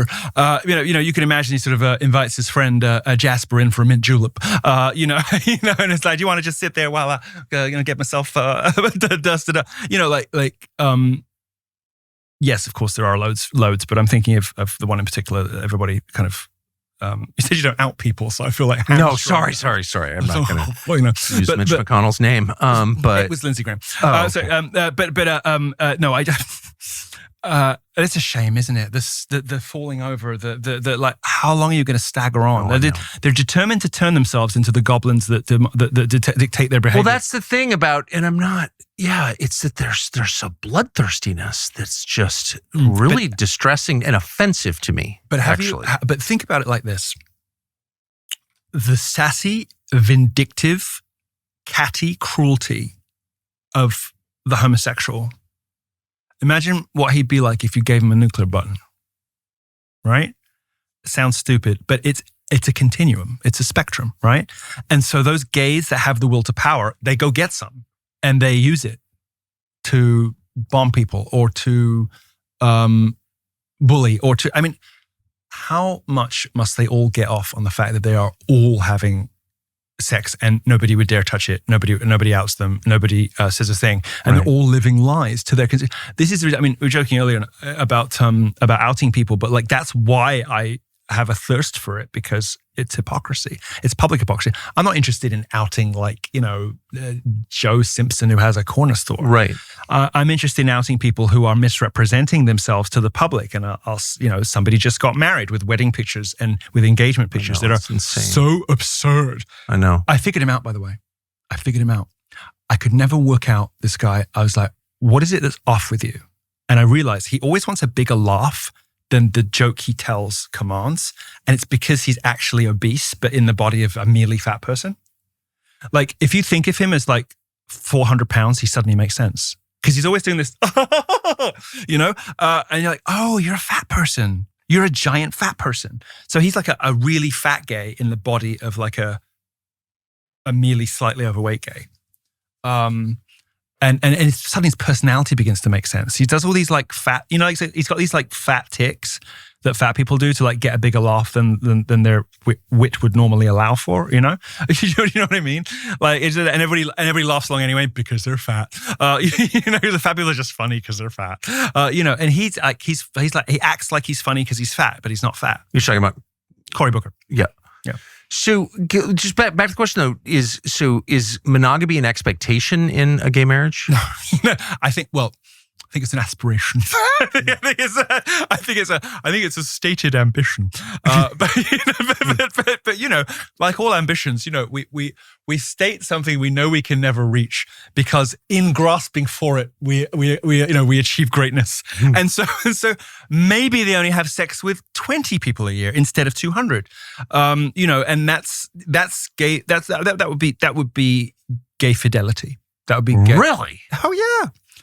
I'm not even going to. I mean, maybe I'll tell you, but like, because there's no woman there to enforce it. So I've always exactly, and normally no kids to the blah blah. How could you do this to your children? Blah. This is why living on the DL in marriage with a woman is the optimum environment for a homosexual, because all of the social cues are pushing them to do what they know that they should be doing anyway, which is working on eradicating these disordered urges, as the religious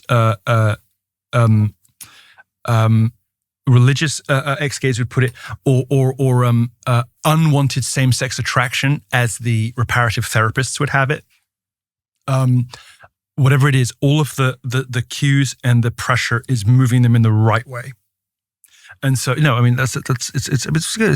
Alan Turing, for God's sake, was living like that. Who was? Alan Turing, Alan Turing. He was living like that.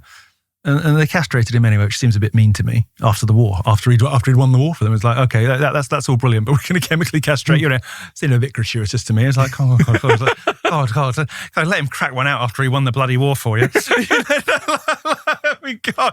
All right. So Brits can be savage like that, So do you know, like the happiness level of people who are involved in like promiscuous gay sex? Like, what's it? When you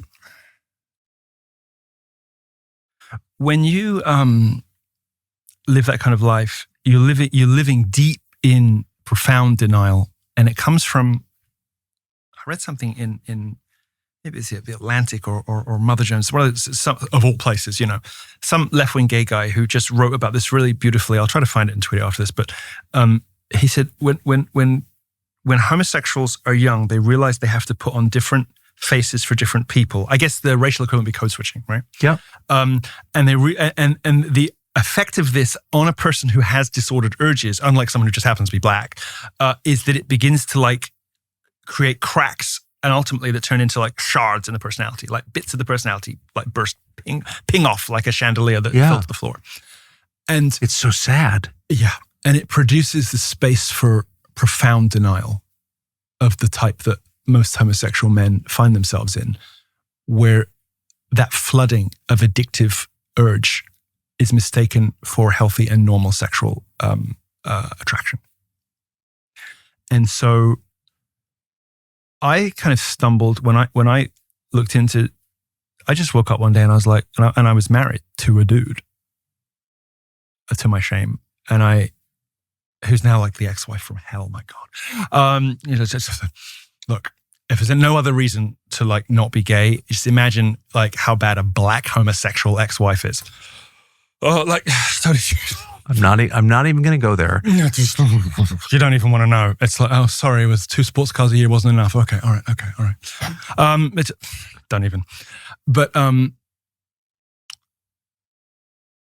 I woke up one day and I woke up one day and I looked over and I was like, oh no, I don't want to do this anymore. Like hell is real. I don't want to go there.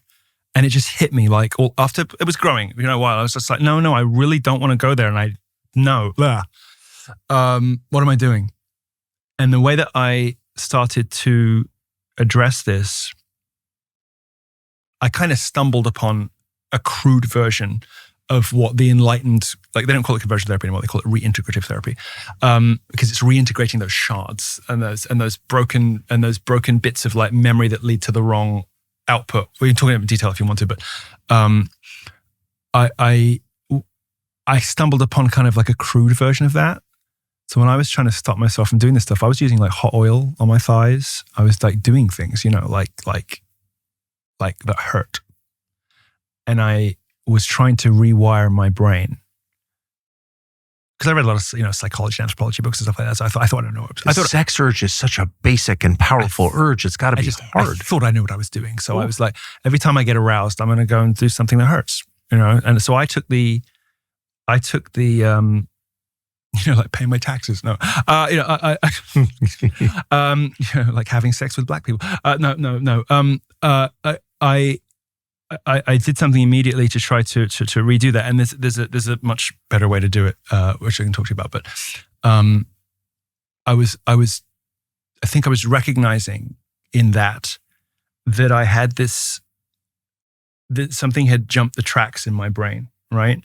And I was having an incorrect response to a particular stimulus as a result of damage, trauma, whatever, and that it's a little bit like being a PTSD victim or some other kinds of sexual deviance, right? And that I knew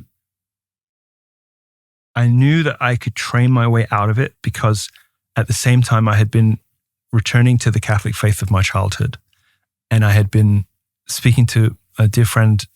She's a very brilliant professor in Chicago. She's a world's leading expert on Marian devotion in the Middle Ages, and she was kind of like feeding me this rich material about training the soul in virtue, and I was like, okay, well, if I can do it about that, because I'm getting pretty good at that, like what about this? And so I did this stuff, and And I got myself as far as celibacy, which is where I'm coming. In January, it'll be 5 years. Of celibacy. Yeah. And the good thing about the male libido is the less you have, the less you want, which married men can tell you. This is the only reason they're still married. No, it's like sugar, though. The more you eat, the more you want. It is exactly like that. Why? Because it's an appetite, not a sexual orientation. It's an appetite, it's an addiction. And the more that you have cocaine or Adderall, the more that you are likely on a given Tuesday afternoon to be like, ooh, lime would be nice, or ooh, why don't I have a little instant release 30 milligrams? That'll get me through the day, It works the same. It functions the same. It is the same. I remember reading during the AIDS period about like the number of sexual partners a year, which is like crazy high. I think it's all banned. They're not allowed to talk about it anymore. But and thinking, if those are all like hot girls, would I want to sleep with 75? Probably You wouldn't be able to get through it. Honestly, I don't think most straight men would. It'd be like, yeah, men are obviously pigs and like variety and all that stuff. But you've hit on something real, which is that. Well, I'm trying to be as honest as I can. I'm sure I'll be mocked for this, but I did wonder, like, if it's because there's something wrong with the act itself if you're doing it with that many people, right?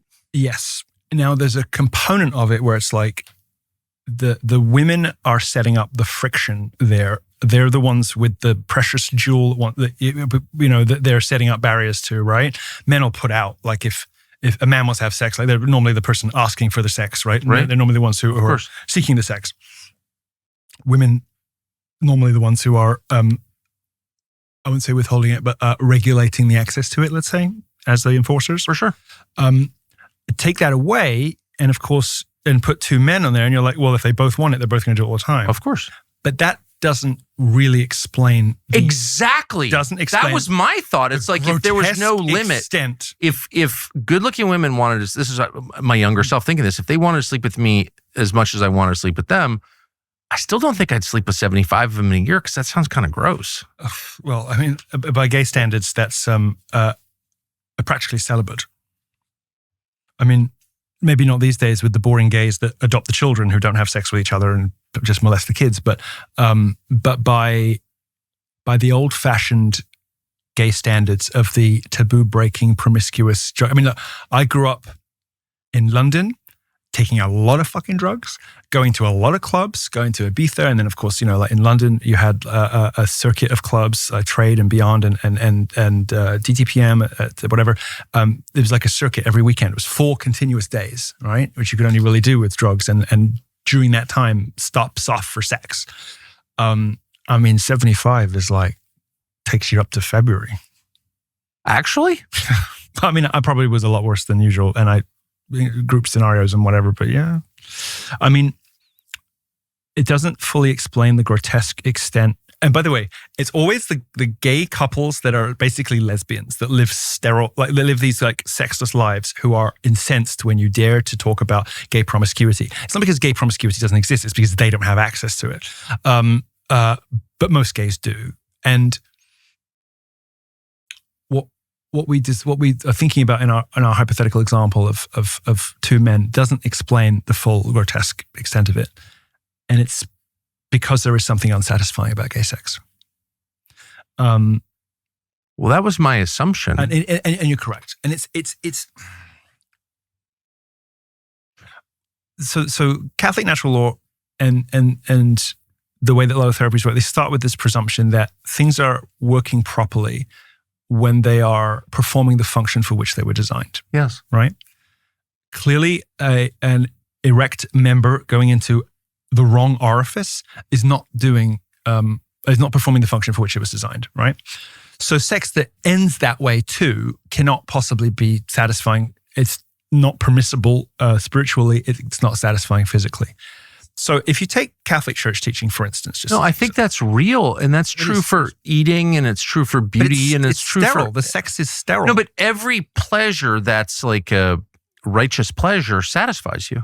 Yeah, I don't need 15 of them, right? But like justice feels good, when you see somebody wicked get their comeuppance, and you're like, yeah, and that feels like it feels a little like, as you say, righteous pleasures. All of which tend toward the kind of satisfaction that that a lot of people describe. getting in Holy Communion. Right? It's filling. Right? It is filling. It is filling. That little wafer is very filling, right? The further you get away from that, the less satisfying things are by volume, if you like. That tiny little wafer, which is complete, you feel like you don't need to feel, eat, drink, think, pray, anything else the rest of your whole life. You just feel like perfect in that moment. Like you have, because you are just in that brief moment in dialogue with our Lord in some fashion. And you're like, that's my Sunday vibes, like, or whatever it is. And it's not till Monday morning that life kind of comes back at you. The further you get away from that, the more stuff you need to approach the same level of satisfaction. Think about like the fake sugar you have, right? Over here, the cornstarch, whatever it's called. How much Hershey's chocolate you have to eat to feel the same as 2 squares of Cadbury's, right? Or how many Reese's peanut butter cups equals a steak?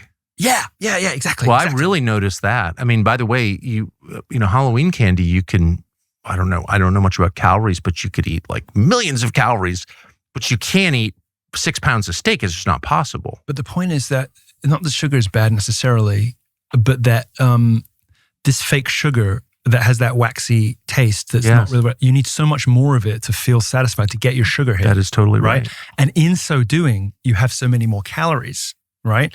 And you start to get fat. And then you need not just 6 Cokes, but 8 Cokes a day instead of totally right. one. Like so homosexual sex is sterile. It's not capable of leading to production. Of procreation, right? You cannot make a baby with gay sex. It is spiritually unsatisfying, in addition to being, and of course these two things are connected, physically unsatisfying too. And when you start to think about like everything working, performing the function for which it was designed, like doing that for which it was intended, you start to realize why gay sex is not hitting, you know? And this is the basis, this is the start, this is where the therapy begins. It begins. Wait, can I just ask you one last question before you describe how your life has changed? And I don't mean to rush onto that. No. I'm fascinated by it, but I just find it so interesting. So you spent like an hour and 20 minutes describing the hell that you lived. You thought it was hellish. Mm-hmm. You left, and it sounds like you feel better and certainly resolved. Yeah. But you're not encouraged to feel that way. Like there's something about the life that you live that's treated like a gang initiation or something, like you can check in, but you can never leave. Like you're not welcome to leave. Well, just look at the comments. You get like, forgive the language, but under every post that I will make online or every on the rare occasion I might say something about this in an interview, one phrase keeps popping up over and over again in the comments. You can't unsuck a dick. Meaning, there's no salvation for you. Once you're gay, you're gay. You're gay. You're homosexual. But that's it. Who's pushing that? The stain that leaves, right? Which is profoundly unchristian. I mean, if we think about Isaiah, right? You know, your sins may be scarlet, but they'll be washed white as snow. Saul became Paul. Right. Doesn't exist for these people. And it's often leftists, but not always, insisting on this the permanence of this stain. And there's more to it than merely just, I hate you and I want you to hurt, or you're doing something stupid or whatever. There's something more going on. And it's, people are terrified by the idea that this might not be an intrinsic part of a person's personality or nature, right? Why? Why are they afraid of that? I thought we were for personal choice. Well, we're all a bit afraid of that, aren't we? Because we're all kind of like, we see other people who are doing well in life, or who have got themselves out of a sticky situation, or who left their phone on the table when they went for the bathroom in the break, or whatever, and who lash out against others who do seem to be achieving something redemptive. And isn't it true that one of those characterizations of the demons is that they're, in the presence of the light, in the presence of good, of the word of God, they hiss and spit, right? And it's not necessarily these people that are gay themselves, but they to confront the horror, that a gay person might be able to ungay means that whatever you've got going in your life, you could fix easy, but you don't want to, do you? You don't want to get better. You don't want to stop. Because if he can stop having sex with men, knowing what a powerful compulsion urge that is for most men, that might mean I have to stop drinking. That might mean I have to stop taking drugs. That might mean I have to stop being a fat ass. That might mean I have to stop being cruel, being vindictive, abusive, malicious. And I think that part of it is certainly that we have become a society that encourages vice over virtue, that aggressively pushes sin. Yes. Why? Because dumb, dependent people are easier to control, because dumb, dependent people living paycheck to paycheck, enslaved not only to, and we live in a particularly evil environment now where we're not just enslaved to things, we're enslaved to the mechanisms by which we get them. Compound interest, our car payments, all this kind of stuff, like 50-year mortgages. Yeah, thanks, Trump. How many years of that are we just paying down the interest before we own a brick in the house? We're now enslaved to these like meta addictions or these additional layers of problem, which mean that we can't even do anything about our lives because one missed paycheck and we're, we can't do anything. It's totally true. We can't do anything about it because we're locked in from every single angle into our addictions, into our compulsions, into the bad food that we eat at the supermarket because it's cheap, and the TV we watch we know we shouldn't, and the video games that are fine by themselves, but which 20 hours over the weekend, like that's a lot, bro. Just all this stuff, and it's packaged and it's pushed and it's encouraged. And just look at the sponsors. I looked at the sponsors of Jimmy Kimmel's show when he was taken off the air, and it's donuts and banks. Look at the sponsors of Jimmy Kimmel's show and you're like, oh my God. Like, these are evil, wretched, terrible people who just want you fat, stupid, and quiet. There's no question in my mind you're telling the truth. It's too obvious. They want you dumb and dependent. And do you think the relentless promotion of homosexuality is part of that? Because it is relentlessly, tirelessly promoted, period. Anyone says it's not, it's a liar. What is more incapacitating? What is more incapacitating? Having no control over your own sexual desires. And just look at how comfy capitalism has made itself with homosexuals. Like, oh, you've got no kids? Well, perhaps you'd like these designer clothes. Oh, you don't have any dependents? Well, maybe you'd like to spend way more than you should on this cruise. Or whatever. I mean, a boat cruise. All your disposable income is yours to spend. Well, perhaps you'd like to try. We do have a special this evening, sir. Like our pan roasted blah blah blah blah blah blah. They used to call it the pink pound in England. This disproportionate ability of gays to spend, which has a reinforcing effect. It's like a I don't know the economic term, but you probably do. It has like a magnifying or a fortifying effect because, of course, gays spend more, so you market more to gays, so you get more, so you get more of them. Yes. And then other people begin to acquire gay taste, which has happened to women and is now happening to men, because it's seen as a prestige or a luxury or a desirable kind of lifestyle. So you see men, as the charming ladies of YouTube would tell us, faggotized, who are acquiring gay habits and like Soul Cycle for it. I mean, please, like what are these people doing? It's like, you're in Lycra and you want me to see your ass. Got it, because this is doing nothing. What other gay habits are men acquiring? Definitely food, which, I mean, like, if you're a chap, so I was in the hotel last night as I was thinking about this show, and I looked at the menu and I was like, there's nothing on here for men. It was all these like seafood, a bit, but hand, whatever. And the guy that was serving me had a huge ginger beard, God bless him. And I said, you don't eat here. And he said, well, and I said, you don't eat here. Where do you eat? And he said, okay, fine. And I said, is there anything on here that you would eat aside from this? And he didn't say how big the fillet was, but I was like, what is it, 6 ounces? what do you need, 4 of those? And he was like, yeah. You know, and I was like, you work here. And you're just like, you wouldn't eat anything because there's nothing for men on the menu. Because it's all this like airy-fairy, unsatisfying, calorie-rich, full of like, you know, flavor, but no protein food for girls. All food for girls. Look at the menu in your favorite restaurant. Look at the menu in every restaurant. There's no food for men on it. I mean, like, where is it? Even like a heroic meat like lamb. It's like $78 to this little like. Thanks so much. You know, it's like, what is that? That's not man food. So food for sure. I mean, clothing. Let's not even. Sexual habits. Women have become faggotized by the promiscuity culture that their gay best friends, you know, like to sort of have a nudge and a wink kind of relationship with, like, oh, I don't do it, but who's this? Oh, just Jamal. Who's this? That's not the guy that you were with like 3 days ago. Quiet girl. Sorry about her. You know, like just all that kind of stuff. And men, just the way in which the self-destructive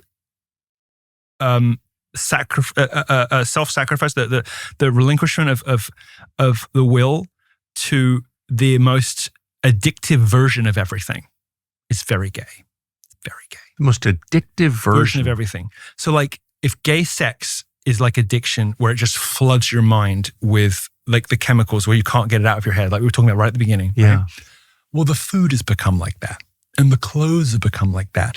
And the, you know, like men buying designer clothes has always been a bit sus to me. Oh, I totally agree. Like I do it because I'm like, I've got about another 3 years where I can still get away with this. And then I'm going to have to just be straight. But you know, but well, I can still do it, you know, and then I'm going to have to find like some like, I'm going to have to find my own nudge and a wink thing, like, oh no, they're not Dolce & Gabbana, they're Arellano. Oh, it's the late Pope Benedict XVI's favorite shoemaker from.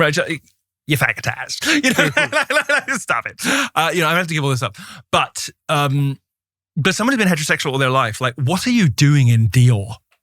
Well, I mean, they only make shoes, I think. No, there's male Dior now. What are you doing? It's Chanel that doesn't do men's clothes. What are you doing in Dolce & Gabbana? What are you doing in Versace? Why are you spending $1,000 on a pair of shoes that is not like a tactical or a, and even that stuff? Oh my God! Like the faggotization of like the you know, you can go to Cryptek and you can get the Versace of camo. It's like which their salespeople will even call it that, not on the website because men don't like that, but you know, like there's now like designer camo, where it's like, I mean, I know I have it, but no, but you know, faggotized. Everything is. Look at the consumer choice. Who's making these decisions? Women, and we have this decision. Women in the marketing departments, women in the advertising, women on social media. Everything's going gay, and it's justified in just the same way the pink pound is self-reinforcing. This thing we always say, oh, women make most of the purchasing decisions in most houses. Shut up! Like, it doesn't mean every man has to go out looking like he wants to drop on his knees in a public park or in a toilet just because his wife chooses what washing powder they use. Like, stop it. Everything has gone gay. Everything's gone gay. I mean, just every bit of life. I mean, music. I mean, now we force heterosexuals to listen to Lil Nas X. You know, and this sort of you know, endless turnover of preening homosexual crooners that we call pop stars. There aren't any anymore because.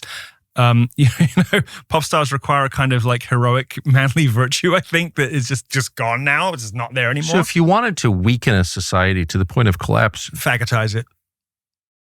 It's not feminization. That's a mistake to believe that. It's not, society is not becoming feminized, it's becoming fagotized. It has been gayed. You know? And it's and it's like the difference between effeminacy and femininity, right? You look carefully at the behaviors. It's like it might have started off feminized, like you said, oh, the HR departments have kind of like feminized language in the corporate sphere and blah, blah. It might have started that way, but the gays took over very soon afterwards. And so now we don't have a feminized public square. We have a faggotized public square. And it's hardly surprising given that everybody in Congress and everybody in the Senate and everybody in the party and everybody on TV and everybody else that you've ever heard of on television and everybody on all the TV shows are gay. Like, it's not a shocker. That this would be the result. Because even if they might be living DL lives, they still like what they like. And they're still going to do it. And it's like, oh yes, let's have that little cocktail. Like they still do it. You see at DC, these men in DC like drinking their little champagnes and things. And so when you are, I mean, a lot of this, it's like walking into a room full of women and there's all this stuff going on, but you have no idea what it is. A daily occurrence for me. But something's going on, but you don't quite get the right, but it's on the wrong frequency. You're not recognizing it because it's not feminine. Because you'd recognize it if it was feminine. You'd know what you were looking at. But when you go to Washington, when you were flitting around Washington what was your dangerous faggot tour? Is that what it was called? Yes, I think the verb would be flit, or perhaps, right. or perhaps flounce. There was some flouncing. I saw it. There was a bit of flouncing. Do you know the funny story? Perfect. Sorry to cut you off. No. Again, I've been doing it the whole day, but a perfect illustration of the faggotization of society. My bus, my giant dangerous faggot tour bus, is in a parking lot just outside Washington, D.C. And Mike Pence's advance team are planning to put him in the same hotel. And they have to change hotel. Yeah, no, stop. But they have to change. I mean, he's like spiritually gay for sure. But he had to change hotels and divert his. I mean, this is the incoming vice president of the United States, right? To make way for the faggot. Just saying. It wasn't like not the first time. They could have come to me and said, "Would you mind? Because we have like the vice president elect, like whatever, or coming in." Well, I mean, this is 2017, so he is the vice president by then. We have the vice president, coming through. Like, would you? And we would have said, "Yeah, sure. We'll go to the Residence Inn." But no, they just changed all of his plans, not mine, to make space for the faggot. Perfect analogy, isn't it? Perfect. But you picked up that vibe a lot when you're in Washington. Oh my God. The number of people who, sorry, you told me you don't know people. No, I think allegations have been roundly disproven, haven't they? No, but the number of people who were just, they didn't quite say hop on my lap, but. So because you're on that wavelength. Well, 10 years ago, I was very beautiful. And I didn't notice. No, of course you didn't notice. Been upset about you. I've had it ever since. Tucker never said I was. No, I was very good looking. I was in shape and all the rest of it. And now, it was like a daily avalanche. It was like, really? I never needed to visit Niagara Falls. I just. I've got a giant torrent coming out. I won't finish that metaphor, but no, it's just no, it's like a torrent.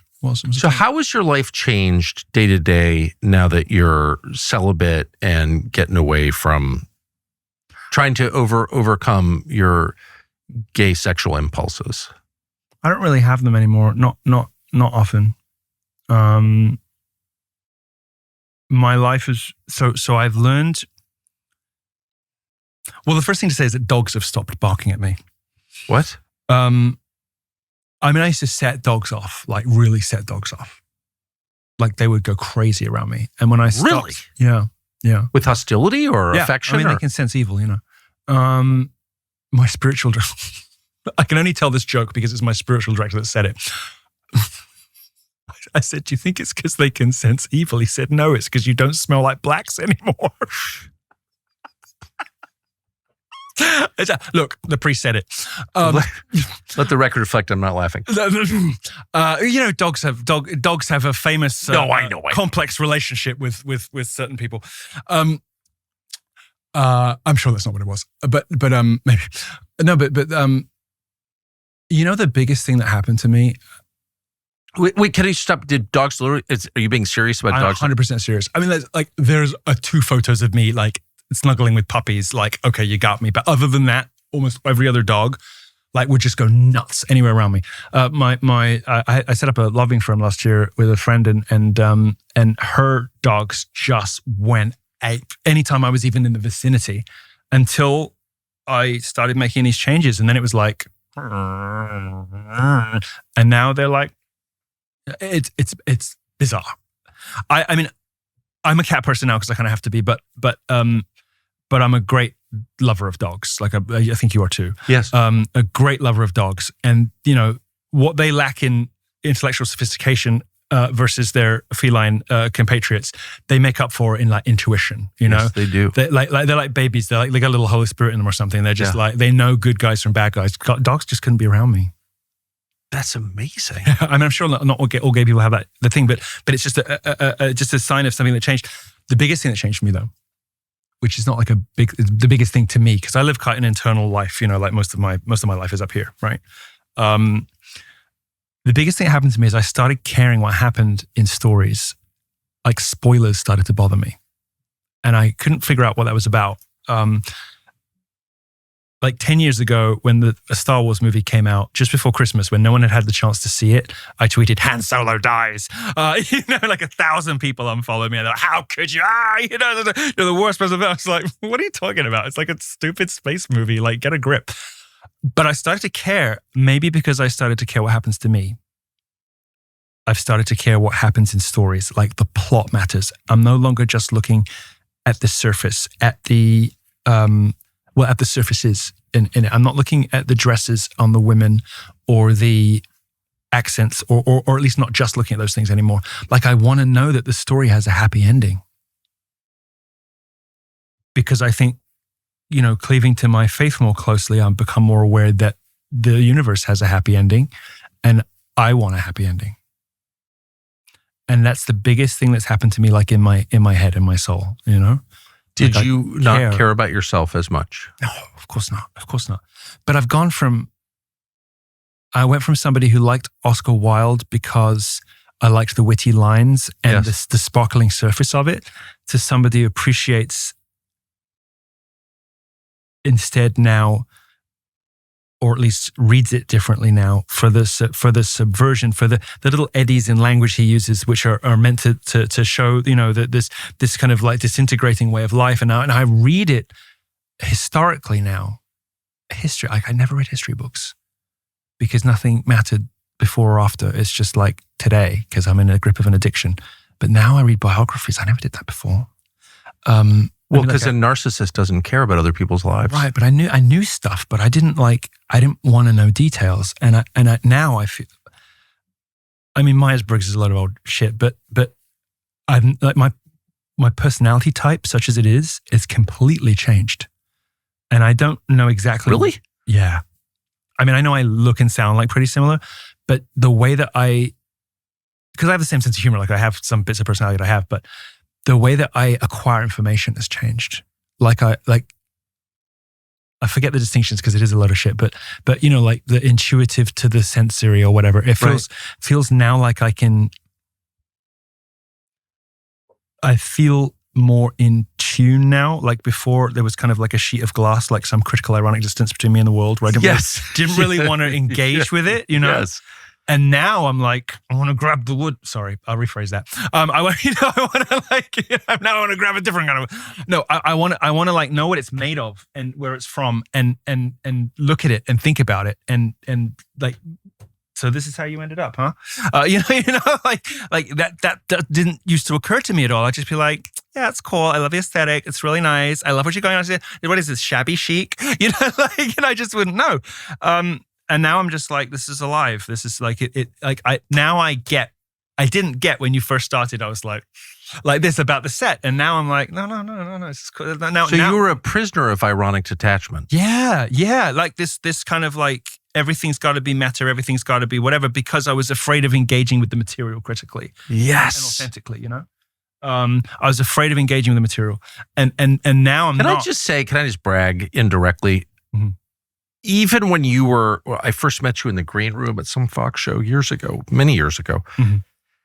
and you were in full fag. Yeah. Ridiculous. It was a lot. Parody of a gay man. Yeah. I thought you were deep anyway. I could see that in you. Sorry, not bragging. I always thought that. I mean, it was a compliment to both of us, so I'll allow it. No, No, but I perceive that. Now when I do gay things, I do it in like a Margaret Thatcher accent because now it's not really me anymore. You know, like it was a compliment. No, I saw that though. I saw that instantly. Thanks. First day, I remember exactly where we were standing. But when you see somebody that way, I mean, there are gay people who are not deep. You know, Dave Rubin. People who There's no one shallower. There's no there there. There's nobody behind. There's nobody behind there. No, it's I know. Just that. And you read his book, and it's like Candace made me read his book. Really? She made me. He did. I mean, his book, like, don't burn this book. I'm like, I'd have to buy it first. I'd have to know. I'd have to have heard of it. Like, I'd have to acknowledge it really is a book. What please, the spacing, like, this sort of like the margins, and oh my god. I mean, from having so many successful books, like all the publishing tricks, like, if your manuscript comes in short, and you're like, yeah, blah, blah, blah. We probably both had that happen to us from time to time. There was this rumor that I didn't write my books. It was this team, a fleet of assistants, and so the first interview I gave about my book about the last pope. The book had been out 2 months, and I said, "Sounds brilliant. I can't wait to read it."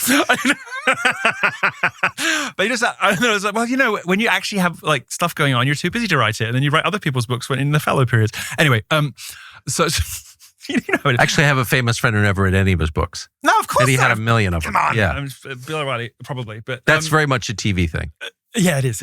And I was on tour and stuff, but I did actually write mine, as it happens. I had a research assistant, but actually a very great guy, Alan Bukhari, who's now writing a book about Gamergate, the great untold story about how Trump happened, which is a completely topic for another day. But what was the question? Well, the question was how you've changed as a person. I still go off on tangents. Yes. But you were saying that you have an appreciation for the future and for things beyond yourself, whereas you didn't before. I'm back in the room. Now I care what happens at the end of stories. Like I used to read it for the wit and try to remember the sparkling dialogue to play it, to semi-plagiarize it in conversation or whatever, Yeah. And I see a little of this change in another friend of mine, in George Santos. What a good guy he is. I can't help but like him. I always liked him. You can't help but like him. I totally agree. I always liked him. I was just like, oh, he's so likable. And he's likable. He would be likable if he was thin, which is how likable he is. Oh. I never thought of that. He'd be likable even if he was skinny. That's how likable he is.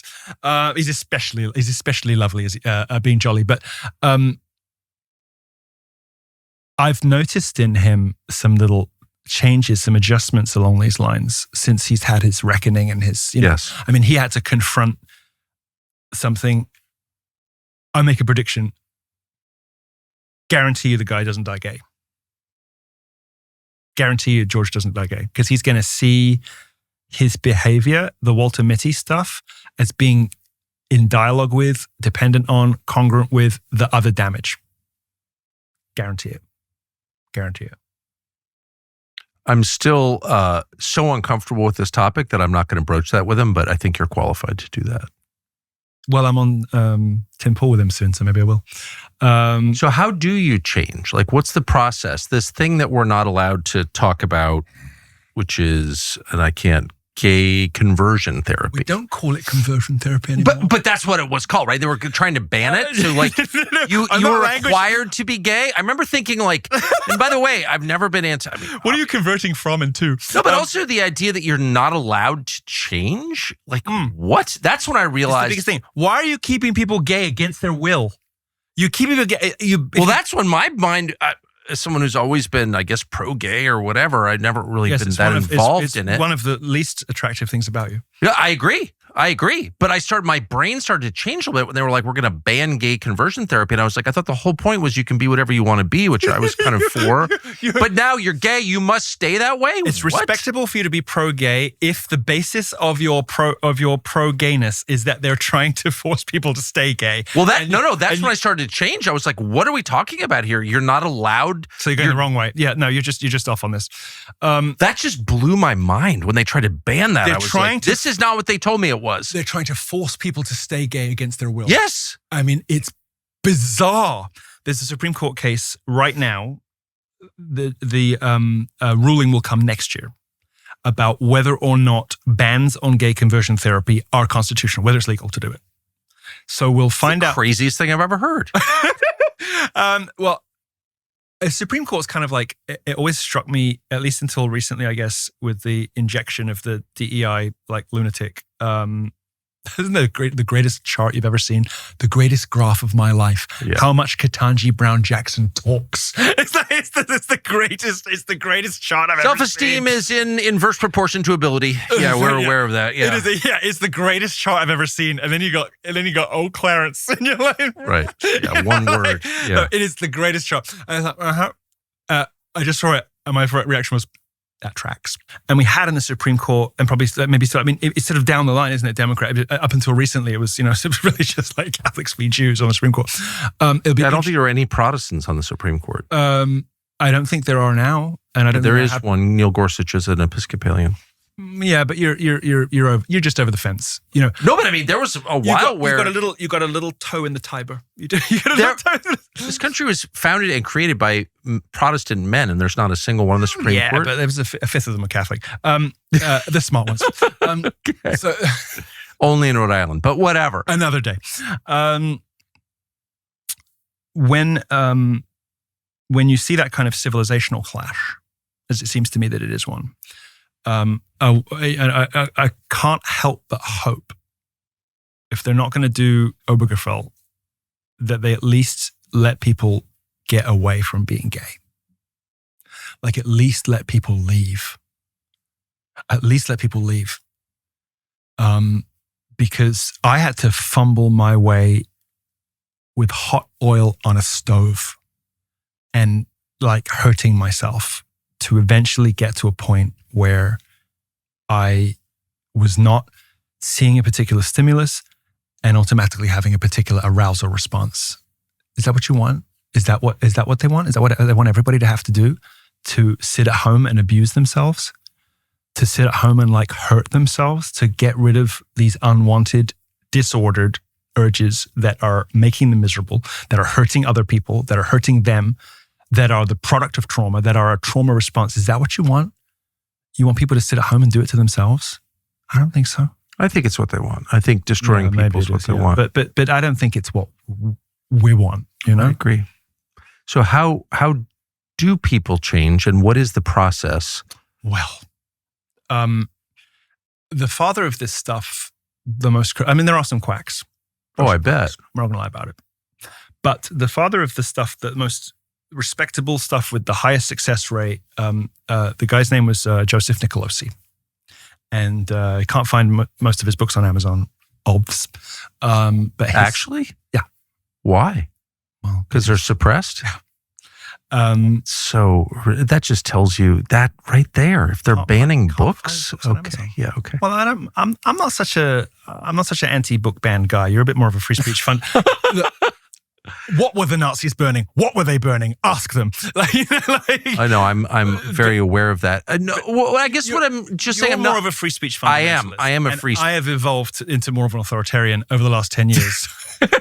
Well, I'm not even having that debate. I'm just saying that what's important to people. You know what they're lying about by what they try and hide. Sure, we can agree that's right, and we can also agree that all of the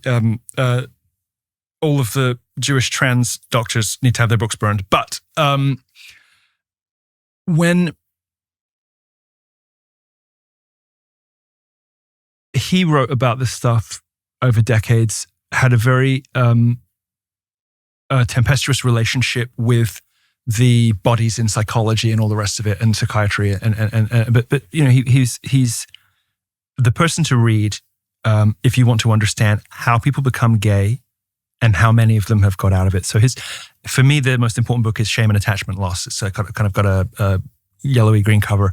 And the good news is that although Dr. Nicolosi has left us, his son, Joe Jr., is still in the practice and is still training therapists today.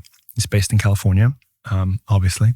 And so he's still working today. And today, the way that the therapy that Joe Jr. does presents itself is okay. It looks weird. It looks really weird. it's peculiar looking. It's almost funny looking when you see, because sometimes they'll film a session as a demonstration, but it almost looks sort of like something you might see from Ally McBeal, like smile therapy or something, right? But for a lot of patients, it's showing enormous progress, and progress we measure as the amount of arousal, unwanted same-sex feelings, are just like, wait a minute, did I don't think I got the hots for anyone this week, Yeah. So people have a gay sex urges for a variety of reasons, so that the without getting too specific, the passive partner in a gay encounter is looking to take on some of the masculinity he feels he lacks, and that's in a literal physical way, and in a emotional way too, right? He's seeking to absorb in some fashion the manliness he feels he doesn't have. Really? Yes. And it makes sense, don't it? When you think about it. I've always wondered about what that was, but yeah. If you're, and it's a way of interacting with the kind of men you've never been able to interact with, or who've never taken you seriously, or that you've always kind of admired from afar or whatever, because you have had this jump tracks thing in your brain from neglect or abuse or whatever it is. And so you feel like it's like getting charged up. And this is where the magic comes in again, as this is how magic works, magic artifacts got charged up with evil power. That's what, grace doesn't work like that. God doesn't work that way. The infinite, limitless generosity and charity and grace of God doesn't work like that. You don't have to recharge your reserves. Another reason gay sex is unfulfilling, because it's refilling a battery that's always depleting. It's like a slow puncture, and you just top it up. You can never fill it up. You can top it up for a moment with an encounter like this. Those urges in the first place come from a memory or a thought or something that's leading to this arousal, this disordered urge. And the way to get rid of it feels a little like some people will have heard of maybe CBT, although it's different in some important ways. The therapy is 3-step. The first thing that you do is you produce that state. So you think about or you look at something that will take you to the place that would have produced arousal previously. And then you introduce something unexpected into the brain. And the idea is that you rewire the brain in its plasticity to expect a different outcome when it has that stimulus in future, right? So the way I did it was to hurt myself. So if I saw a basketball player, not basketball because we're all gay nerds, like I said, but a football player, like I said, sitting down next to me on a flight or something, I wouldn't get aroused, the blood wouldn't start flowing. I would get like that, or something, right? Vaguely, or at least wouldn't get that arousal response. The way that the therapists do it, which is better, is a sort of just a completely unrelated, feelings neutral kind of a thing, right? And the way it looks is just remarkable. And the third step is just repeat it, because there's only 2 ways you can persuade the brain of things, which is emotional connection and repetition. Nothing else works. Those are the only 2 means of persuasion that work. Emotional connection and repetition. So this is why all the late night comedians who aren't funny anymore, their job is not to be funny. Their job is to associate certain things with certain emotional reactions, and then to do that every night of the week forever. So Trump, ew. And then the next night, Trump, ew. And this eventually persuades people that Trump bad, right? Because they're associating an emotional reaction to a particular thing. Repeat. It's just programming. It's programming. They don't have to be funny. That's not their job. It is not Jimmy Kimmel's job to be funny. It's Jimmy Kimmel's job to repeat and repeat. It's why it's so boring and repetitive, right? Yes. They repeat and repeat and repeat and repeat.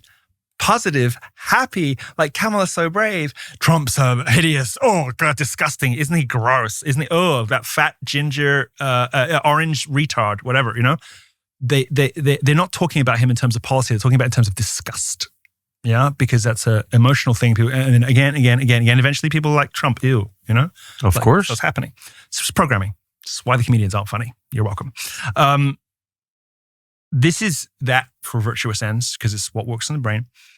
And it very often uses, so this people find this strange, but so Aquinas talks about how grace builds on nature, right?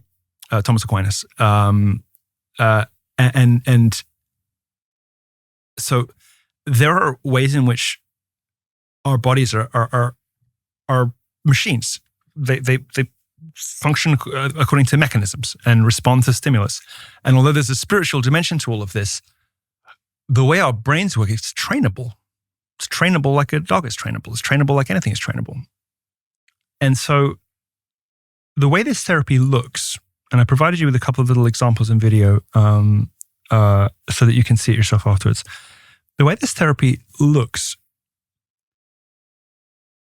is, first of all, the original stimulus will be produced. And then there may be a pattern of like following a pen around or a particular kind of tapping on the knee or something. It's just intended to be like a neutral, different outcome from that initial response, so that no longer does the brain go to arousal, but it goes to something else. And that it's very common if you see it in PTSD survivors. If you've ever been to the VA, you'll see a lot of like this going on in like the treatment rooms, and you're like, what the hell is that all about?